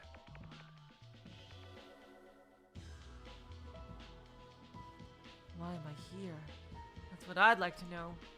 Who am I? Well, at least that's one question I can probably answer. I was intimidated by her coercive attitude, but I was able to lift my body and start talking to her. 私の名前は冬川心 My name is Fuyukawa Kokoro. Wow, I love these sprites. 墜落した飛行機に搭乗していた乗客のうちの I love this art. Like, you can tell in Ever 17 that the style was kind of old-fashioned, but this, like, even though you can still tell it looks kind of like a little bit of that 1990s anime look, it is so well done. Seriously, I love these sprites. This could easily be marketed in modern day, easily. I love this style, the soft watercolor type style done to these.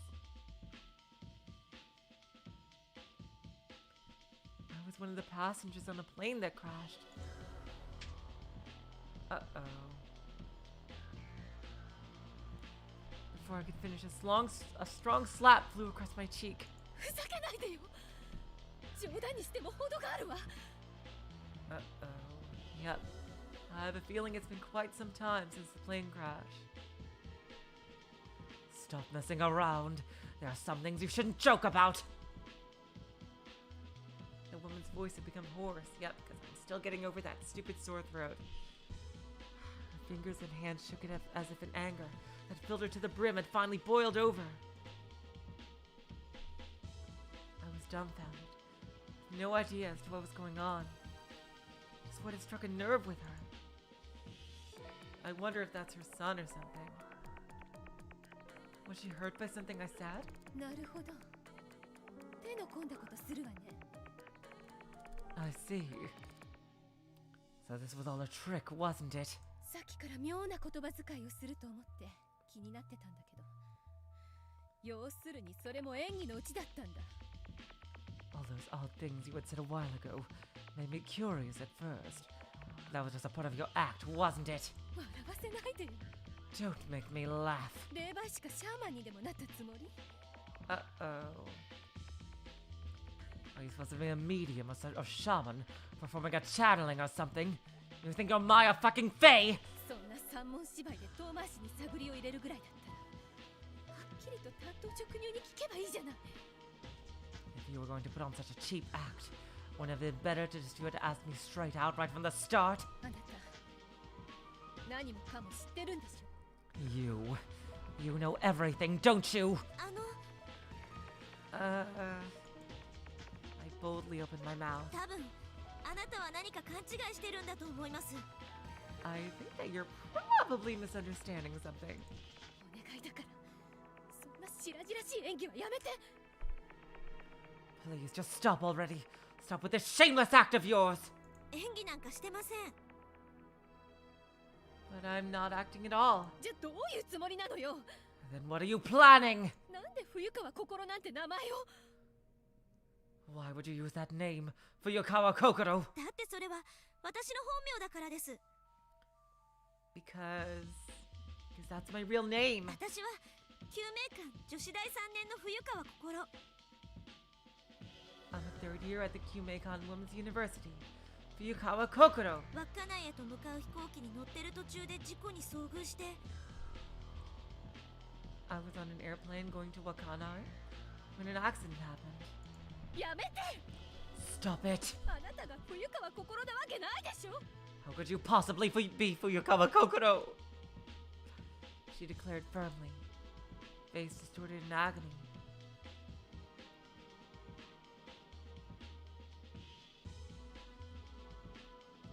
This woman clearly knows Kokoro.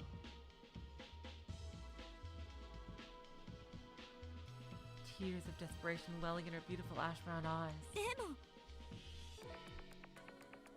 But as I was still trying hard to hang on and gather my own strength, she hit me with something I had in no way expected. 死んだ人間のふりなんかして何が楽しいの。 Oh, yeah. Is it really that much fun, pretending to be someone who's dead?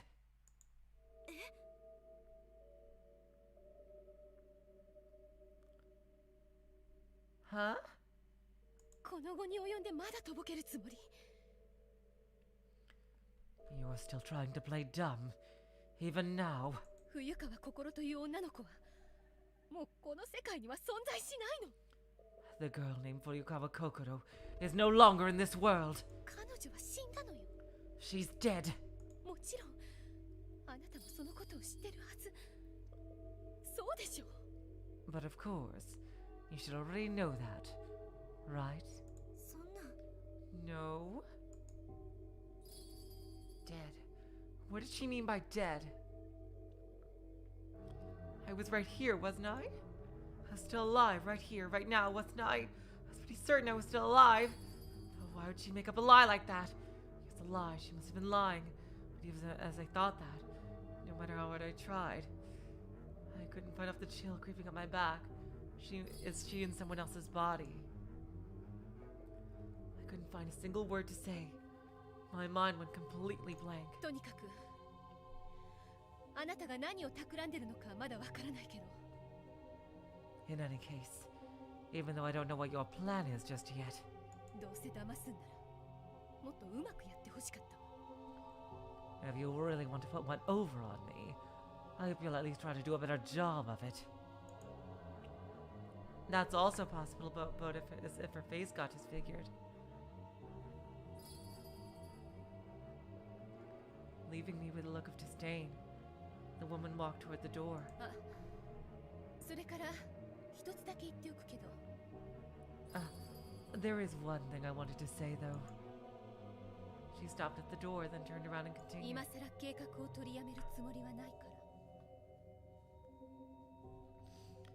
It looks like we've come in the middle of something. Now that things have come this far, I have no intention of stopping with my plan. 邪魔しないで。 So don't you dare get in my way. It looks like we jumped straight into the middle of a story here.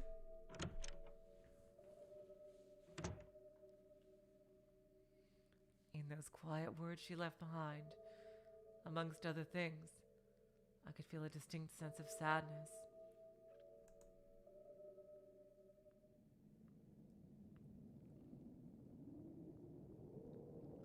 They're all in that wintry facility here. The closed-off structure. After the woman left the room, I became lost in my thoughts. There were a lot of things I wanted to think through. However, I didn't know where to start, and I definitely didn't have enough information to make sense of it all. I don't know anything yet. Where am I? Is Yuni safe? Who is that woman? If I ever wanted to find out, I couldn't just stay here, alone with my thoughts. I dragged my injured body out of the room. The scene in front of my eyes was quite surprising. A modern dining table and a set of rather uncomfortable-looking chairs. Looking around, I noticed an induction cooker and a deep sink.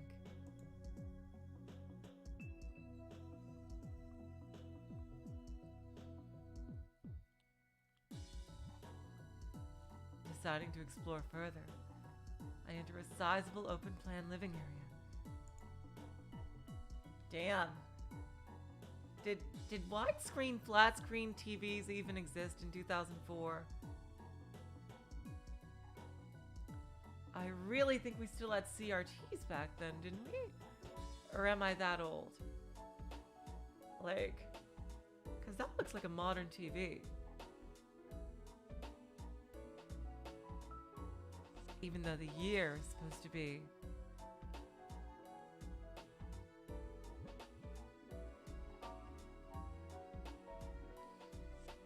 like 2011, which that TV would make perfect sense. Well, Relest, the scenery just jumped, and this woman is already not saying she is who she says she is, so she might be a different person here.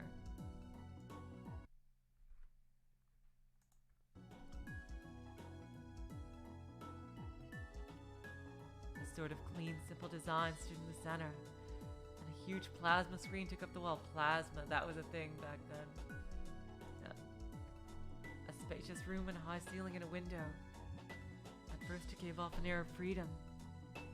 Its straight, sharp lines, however, make you feel a sense of tension and strain there.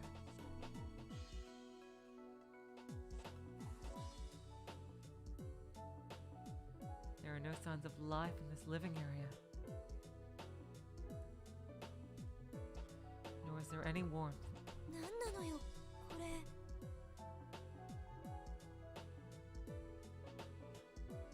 Just what is this place? I'd expected to see hospital trolleys everywhere, but it seems I was mistaken. Yeah, I thought we were in hospital too. Now to think about it, I haven't seen any medical equipment since I stepped out of the room I woke up in. This place isn't a hospital. But if it isn't a hospital, what is it? 本当に何も覚えてないの？私のことやこの施設のこと。 So you really don't remember anything about me or this facility? Facility? Facility for what? I was becoming more curious by the moment. I wandered around the room aimlessly, inspecting it more closely. There was a window in the kitchen. The window spanned the length of the wall, from the floor to the ceiling. Beyond the window spread a darkness darker than black. Occasionally, sparkling lights could be seen floating downward, most likely snow. There wasn't much more to be seen from that window, except for the reflection of the room I was in.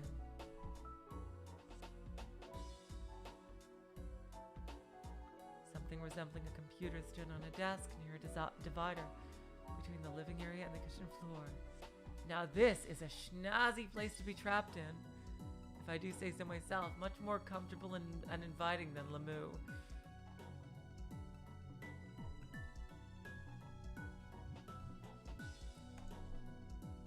I say something resembling a computer because there was no actual computer anywhere to be seen. Oh, we're probably in the future. Because that's probably just the standard flat screen mounted computer.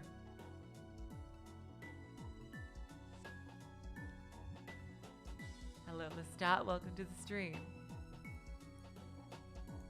A 17-inch display monitor, a keyboard, and a mouse.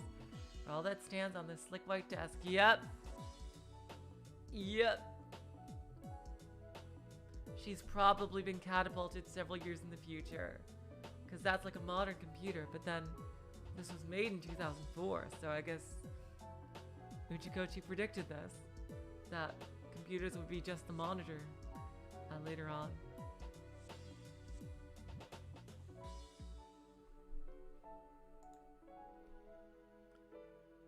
The cables from the equipment made their way under the flooring.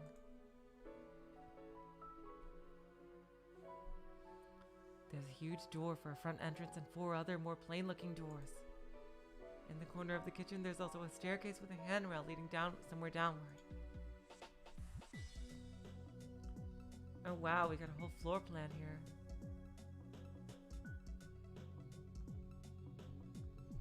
After walking around the room on my wobbly legs, I tried to make out a floor plan in my mind.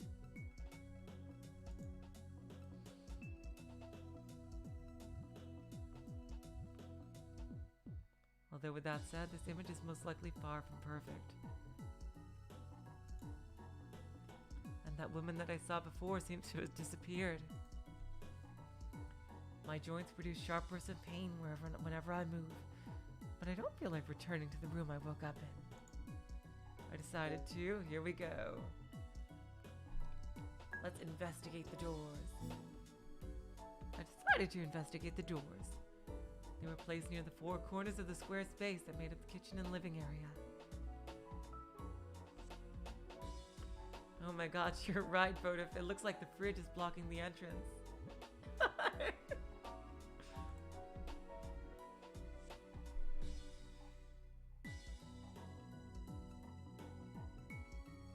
The first door in the upper left corner of my plan was the door I came out of before, so there was no need to investigate it. 3 doors remaining. First, I decided to I see. We've seen that facility from above, right? So it's actually quite small, the facility. If it's like one main building with 4 rooms sticking out of it in corners. And there's probably like a big underground to it or something, I bet. First, I decided to take a look at behind the door to the right of the main entrance.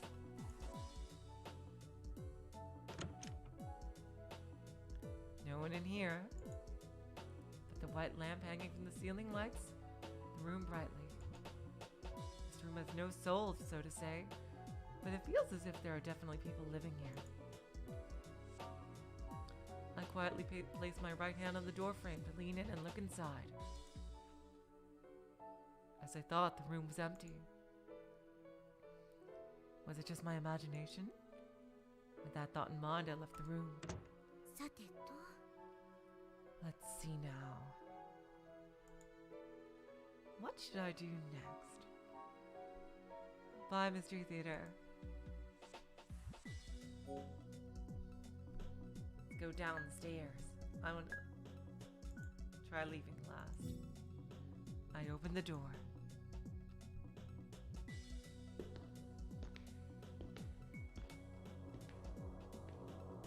Ethereal girl.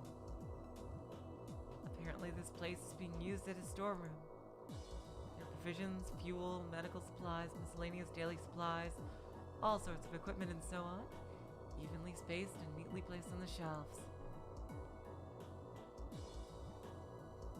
There's a bare pipe stretched across the ceiling. There wasn't a single window in the concrete walls. 地下か。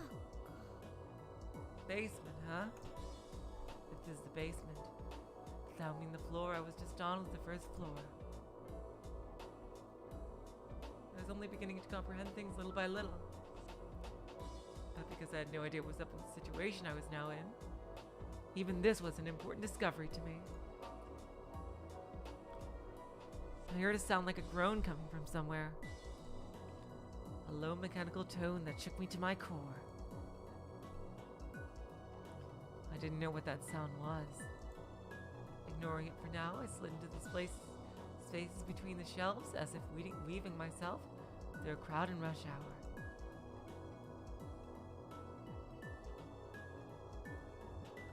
It was about as wide as the floor above. There weren't any places I could call interesting. I didn't think anyone could be hiding away around here.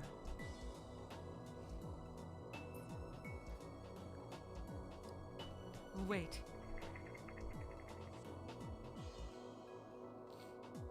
I heard a faint sound. Sounded like a small animal running around. Is that Chami? Perhaps a rat that had settled in here. When it comes to rats,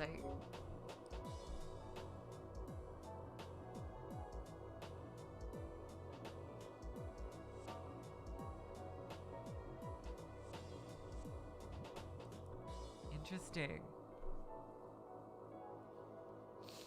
This is an interesting choice. We're shaping who she is with this kind of choice. I wouldn't say that I can't handle rats. Me personally, rats and mice are nothing to me. When you take care of 2,000 of them in a lab for a year, you lose any kind of hesitation or fear with rats and mice. However, I had no interest in looking for one so I could capture it. I returned to the first floor.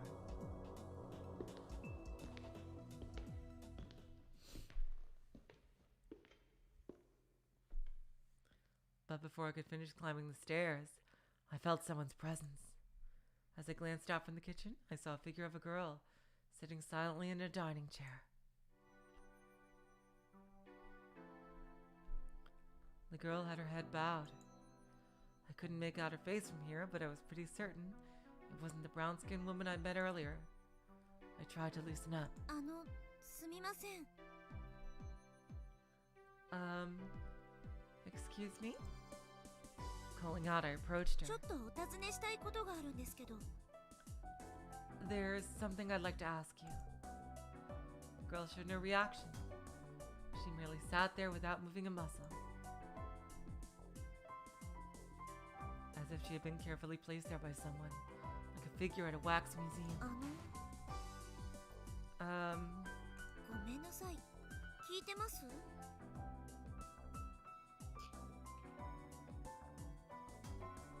I'm sorry, are you listening?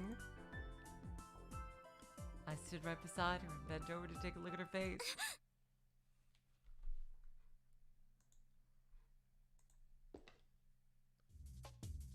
I gasped sharply and jumped back.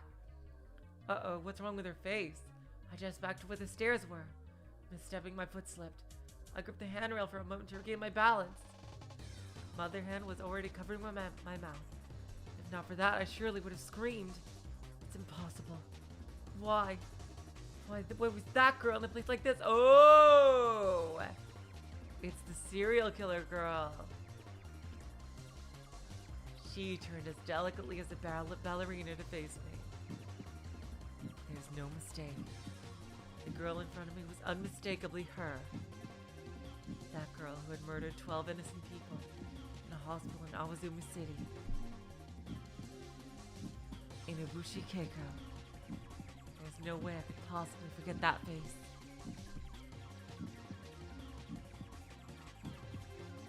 As if to say hello, Inabushi slightly nodded her head. awkwardly returned a nod. I have to say something. I knew exactly how I felt, but it seemed as if I had completely forgotten how to speak out loud. Such situations are often attributed to a lump in the throat, or lips becoming too dry. But this was different. I'd literally forgotten how to utter a word. In front of my eyes was the murderous monster.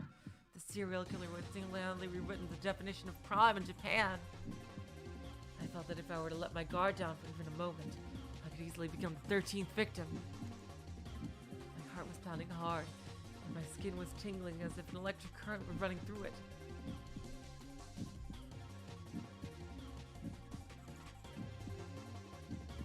The awkward silence continues.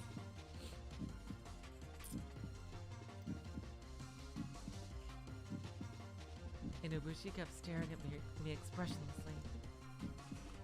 Her face was devoid of any emotion. It was very hard to tell if she was thinking anything at all. I tried to hide my panic behind a calm smile. I don't think I was very much good at it. Both my cheeks became stiff like plaster. Then, the girl returned the smile. It was very natural, sincere smile. I thought that it was safe to let my guard down a bit. Of course, not so far as to let her read me like a book. And after seeing such a gentle smile, there was really little I could do.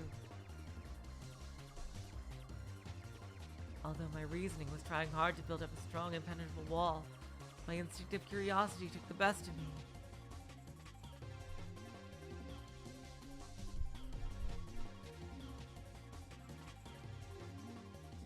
I was climbing over the protective wall and taking a step forward into danger. Inubushi-san. You're Inubushi Keiko-san, right? My voice quivered and gave away my nervousness.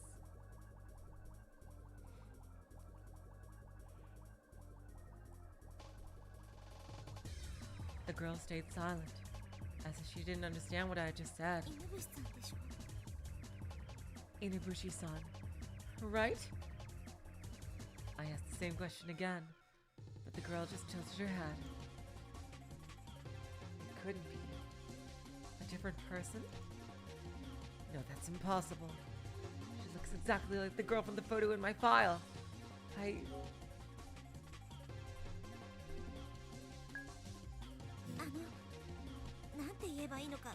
Definitely put it delicately. How should I say this?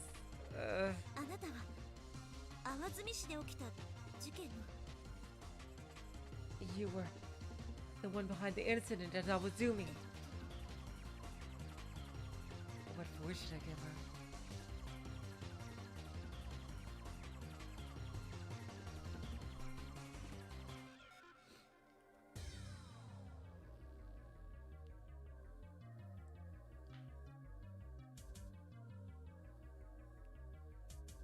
Let's see. Right? Or am I wrong?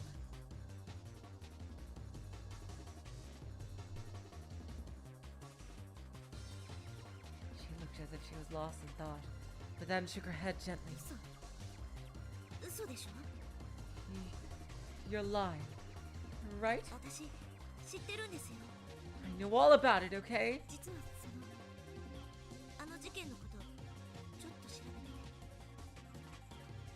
The truth is, I did some research regarding the incident. I was trying to gauge her reaction. I slowly stuttered through that sentence.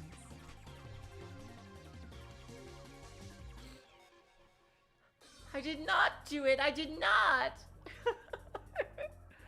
Oh my god. I did not hit her! I did not kill them! God. Oh my god, we'll see what happens. But Inubushi Keiko just kept looking at me with her mouth shut. She didn't even look the least bit flustered.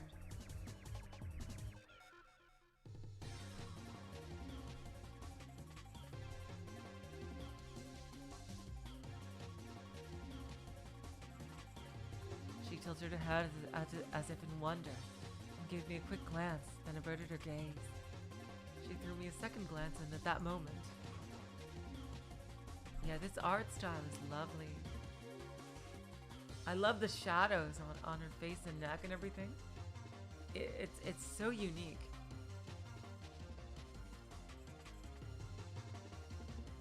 As if having lost her temper, the girl stood up forcefully. She turned my way and started walking vigorously towards me. Flinching, my face twitched as I shrank away. In what seemed like a moment, she had my back up against the wall.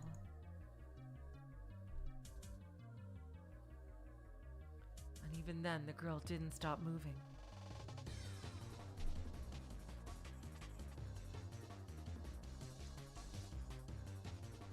Breaking through my protective wall and ignoring all my warning sensors, she entered my personal space.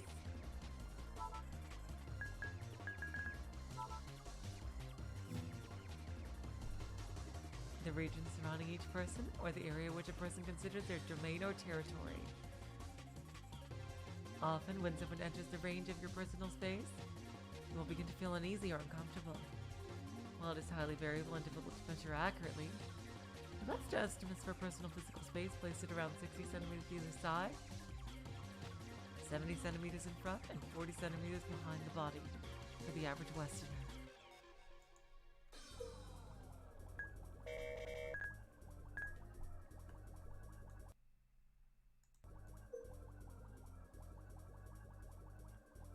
BGM Thanatos. Now I'm total done 2%. Scenes done. Oh, so wow, this is super interesting. It's telling me how far I am through this scene. Halfway through the scene. Interesting. There was nothing more to be done. It couldn't be helped. She was at a distance that would make any kind of resistance futile. どうするつもり？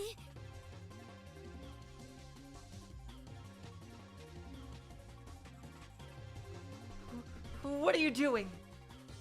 Immediately after I squeezed out those words, the girl firmly gripped my shoulders, both my shoulders.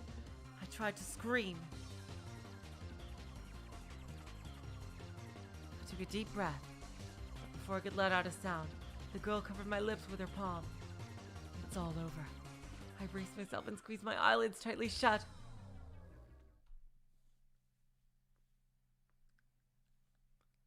Nothing happened. Timidly, I opened my eyes.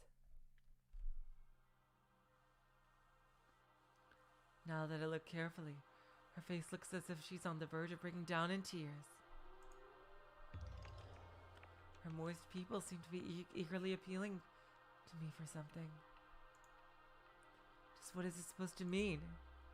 I didn't know what was going on, but at least I didn't feel any danger or hostility. My stiff body slowly regained its power to move. At the same time, the girl removed her hand from my lips. 何？ What? 何が言いたいの？ What is it that you want to say? While giving me a look, which was apparently asking me for something, the girl shook her head back and forth. どうしたの？ Huh? What is it? Even when trying to ask me for something, the girl spoke no words.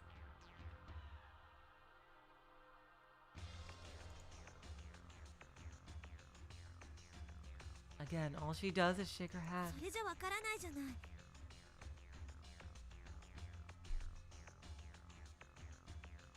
I won't be able to understand if you keep silent like that. 何か言ってよ。 Say something. Anything. The girl pointed to her own throat. While doing so, her other hand is flapping and waving as if fanning the air. Can she not speak? A gesture. If that's it, this action probably means 声が出ないってこと？ you can't speak? Yes, yes, and yes. The girl nods over and over again. In short, she isn't able to speak. However, that wasn't all she wanted to tell me. After I deciphered her last thought, The girl had struck out the palm of her hand toward me. Wait here is what this probably meant. 分かったけど Okay, I get it, but どこ行くの where are you going? Without answering, the girl left my side. She was looking around the kitchen restlessly, in search of something. Suddenly, looking as if she had found something, she ran to one of the doors in the four corners of the room. The girl's figure disappeared behind the door. It was a room I had entered before. After a few moments, the girl jumped out of the doorway. Looking confused, she beckons me over. 何かあったの Did something happen? I rushed over to her.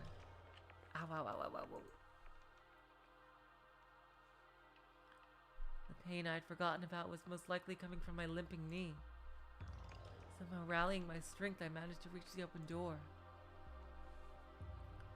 The girl went inside as if calling for me to come with her.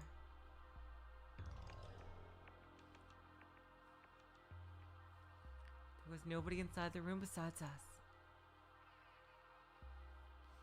Nothing had changed since I'd last been there.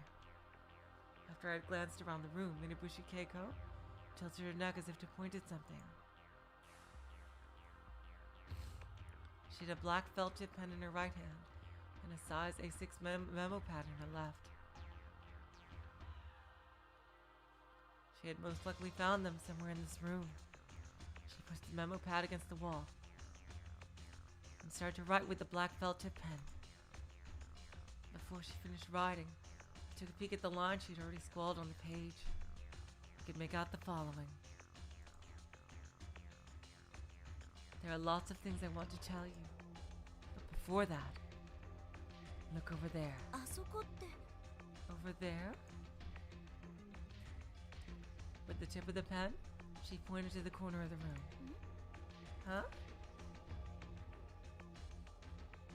There was nothing that felt particularly special about that area. Stretching, she held the pen high. The tip of the pen pointed toward a bed on the other side of the room. Was she trying to say there was someone hiding over there?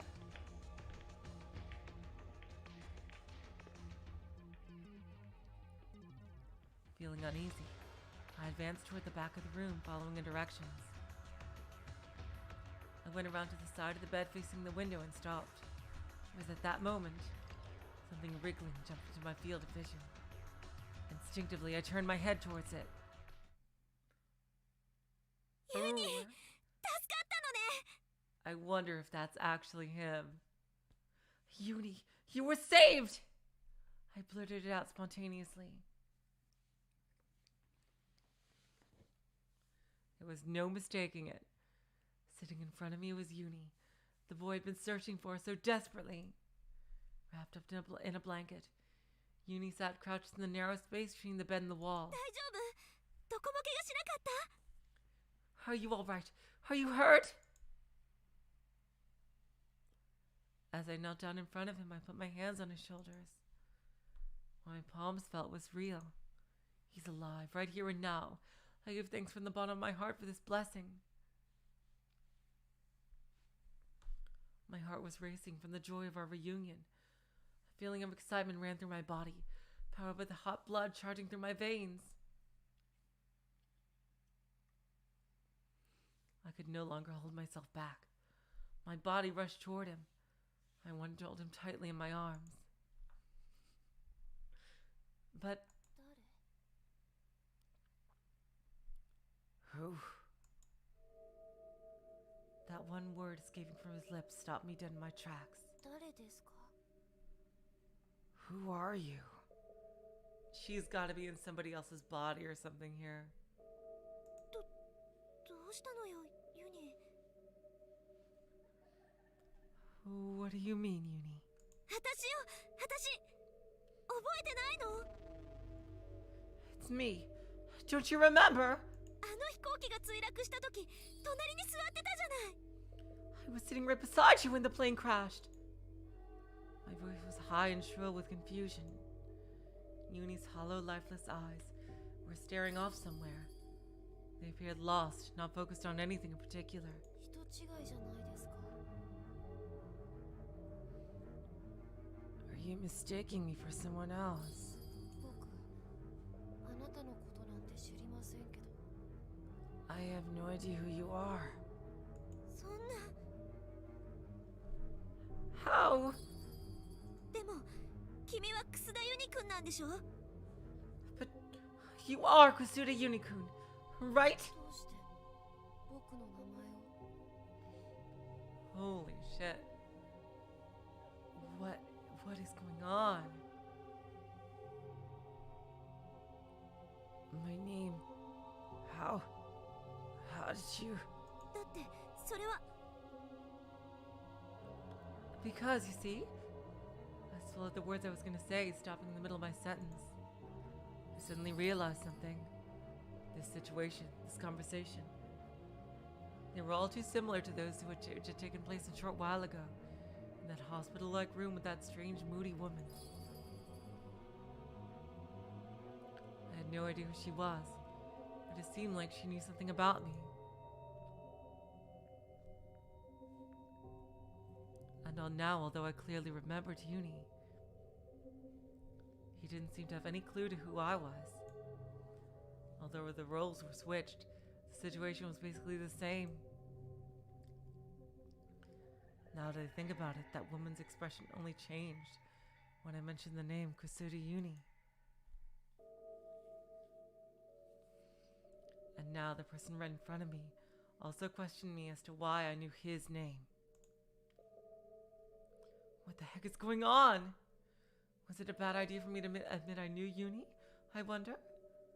I looked at him again. His eyes were pointed somewhere behind me, as if they were staring at something far away. His expression was void of all emotion, like that of a faded and dried up doll.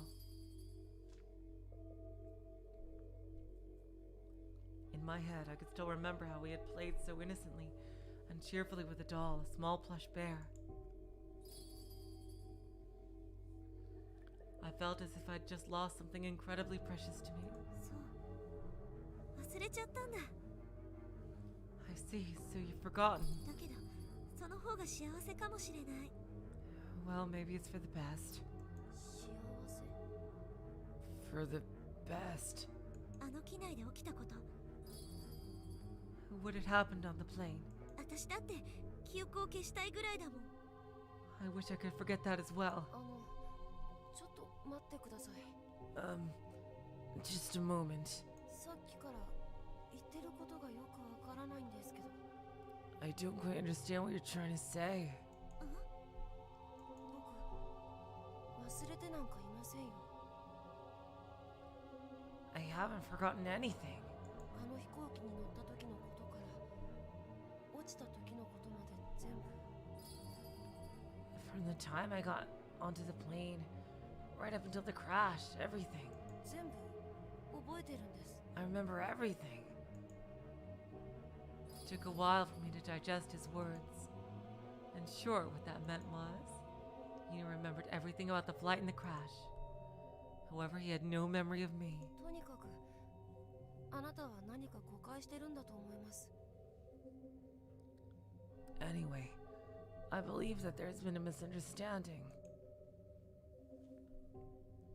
Misunderstanding? I'm pretty sure I couldn't have gotten anything mixed up.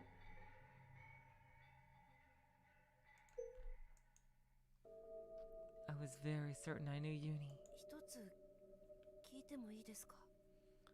May I ask a question? My thoughts were interrupted by his whispering. 他の人たちはどうなったんですか？ The other people. What happened to them? あなたもあの飛行機に乗ってたんでしょ？ You were on that plane as well, weren't you? I was unable to speak. Okay, so it looks like everyone else here was a survivor from the plane.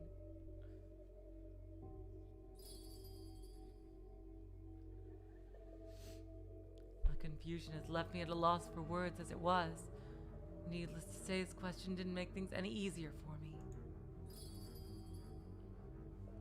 My memory stopped at the point just before the crash. I'd probably lost consciousness from the immense impact. When I came to, I found myself in the bed in that strange room. I see. He seemed to have made some sense of something, simply by listening to my silence. His lips trembled as he mumbled something. He went pale, his expression clouding over.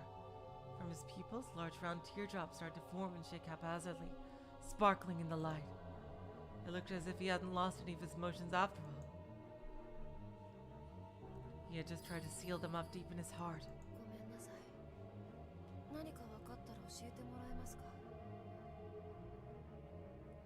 I'm sorry. But if you figure anything out, could you please tell me?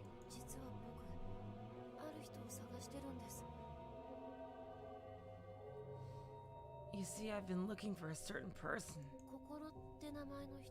Uh-oh. God, this is terrifying. This is some kind of Twilight Zone shit right here. A person named Kokoro. Her family name was Fuyukawa. I think it was Fuyukawa. I couldn't believe my ears. My body started trembling nervously. I tried to calm myself down at first, but then realized I had no control over it and simply gave in. Yeah, this feels like a Twilight Zone episode to be sure. Holy fuck. Incredibly fascinating. Off to a much stronger start than Ever 17, for sure. So it wasn't just that dark-skinned woman who was acting strange. Even Yumi didn't recognize me as Fuyukawa Kokoro. Yuni, not Yumi. To have my whole existence simply denied like that was frightening, to say the least. Is something wrong?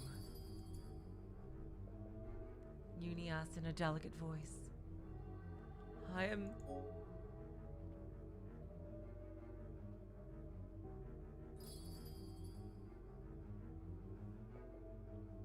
You know what? I'm just gonna straight up say it.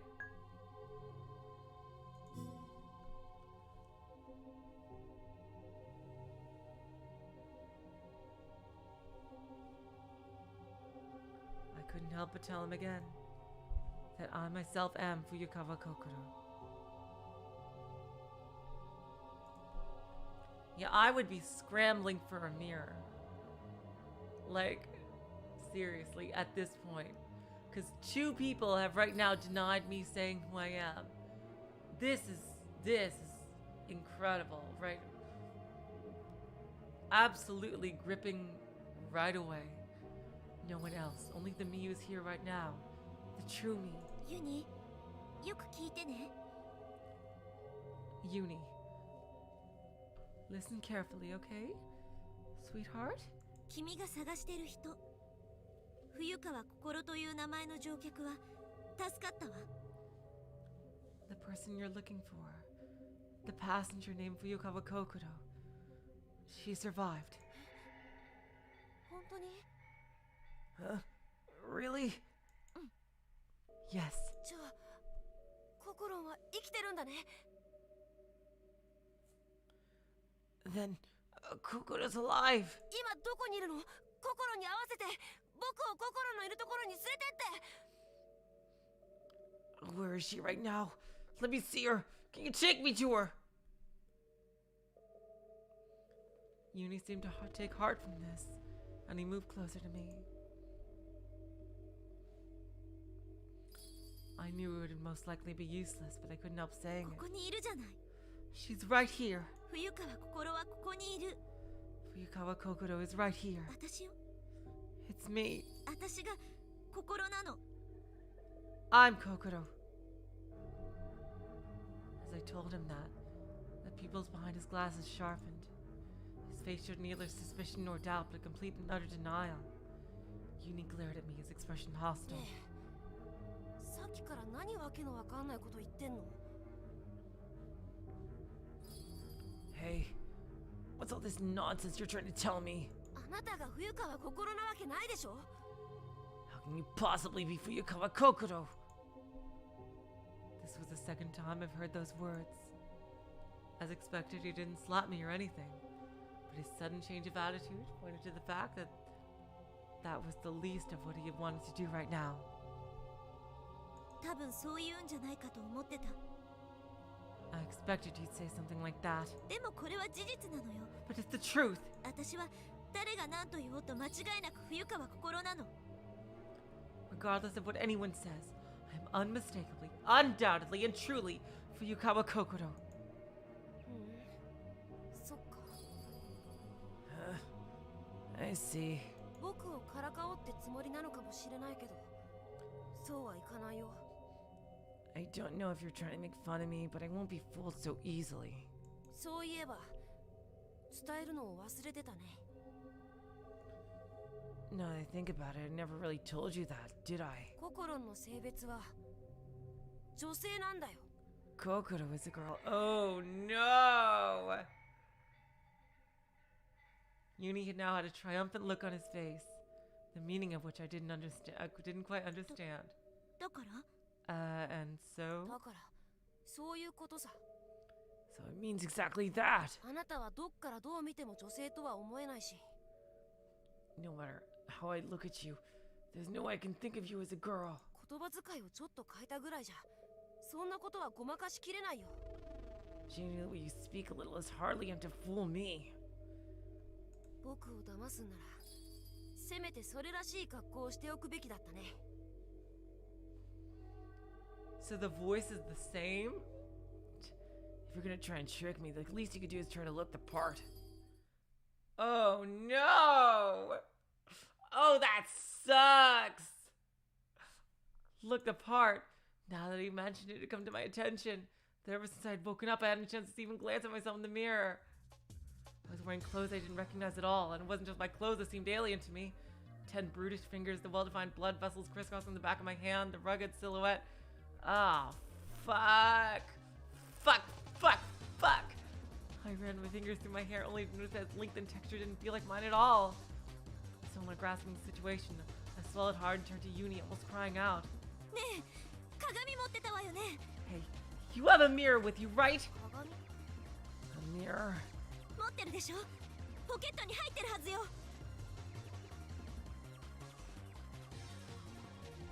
You should have one, shouldn't you? It should be in your pocket, right? なんで知ってるの？ How did you know? いいから早く貸して。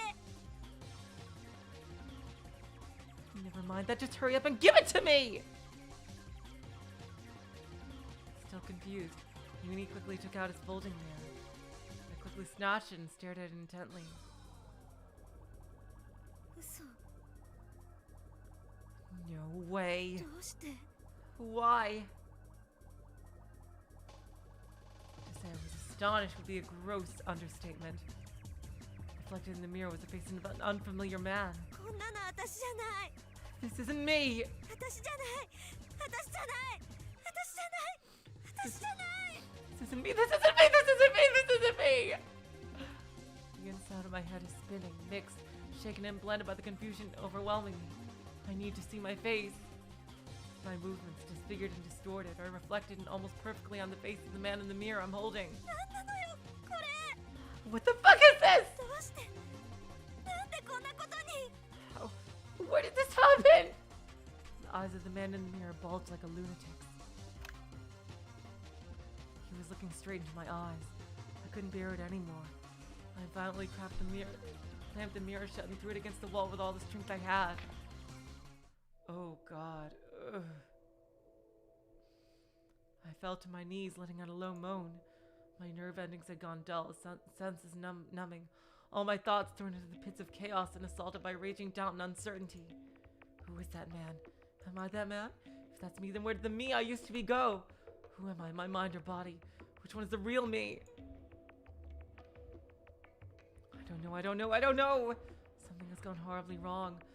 This world wasn't the world I knew anymore. Now that I think about it, ever since I woke up, I've been feeling a strange, uneasy sense of, for lack of a better word, incompatibility. Dysphoria, yeah. Now I finally knew the reason why. It felt as if the world was starting to reject me and slowly began to disappear. Overwhelmed by loneliness and neglect, my own existence started to fade. Anxiety took over. Everything that I am was replaced by a fear which made me want to scream out in desperation. 助けて Help! 誰か私を助けて Somebody help me! I lost consciousness.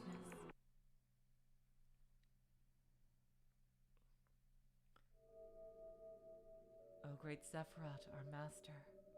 I had a dream. To me, who had lost all sense of time.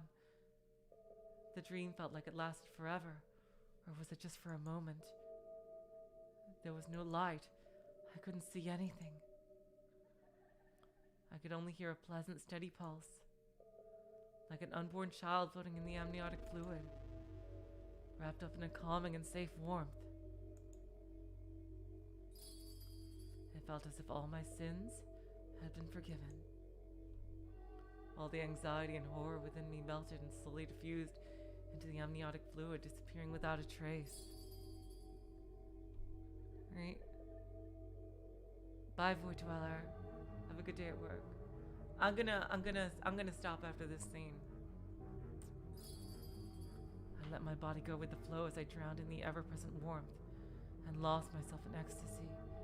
Here, it felt like I was the only absolute and all-powerful existence. I was at the center of the universe. I didn't want to think about anything else anymore. I just wanted to stay like this forever. I didn't care if it was just a dream, even if it was just a tranquil illusion. It was one which I preferred to that horrible reality. But a dream will never be more than a dream, which one must eventually awake from. Without any warning, that moment of awakening came violently.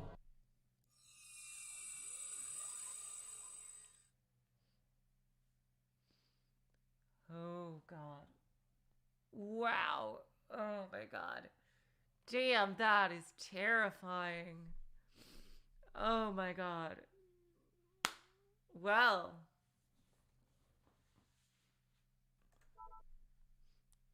Yeah.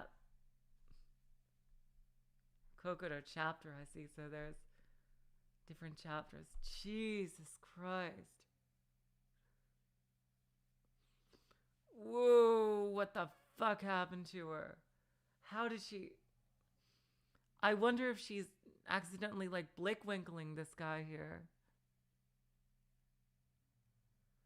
Jesus Christ. She might be. Like, that's what I think might be happening. She might be possessing this guy for some reason.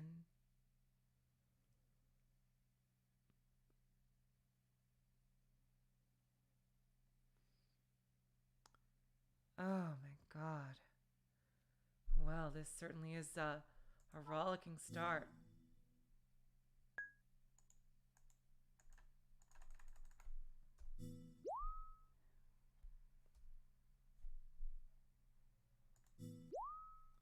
There we go.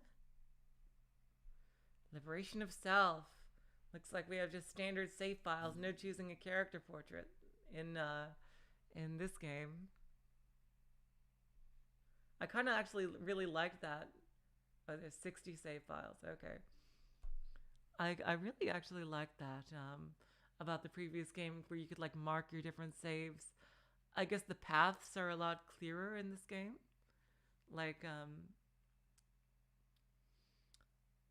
okay, so until next time. Wow. Damn, what a beginning. This is amazing already. Like, holy shit. Some crazy ass horror stuff read in. Oh my God. Let's see. I can't even begin to imagine where this is going to go. Until next time, you guys. And yeah, Thursday will be Rose Gun Days as per usual. And we'll continue this on Friday. So until next time, I will say So long, farewell, auf Wiedersehen, good night. You're all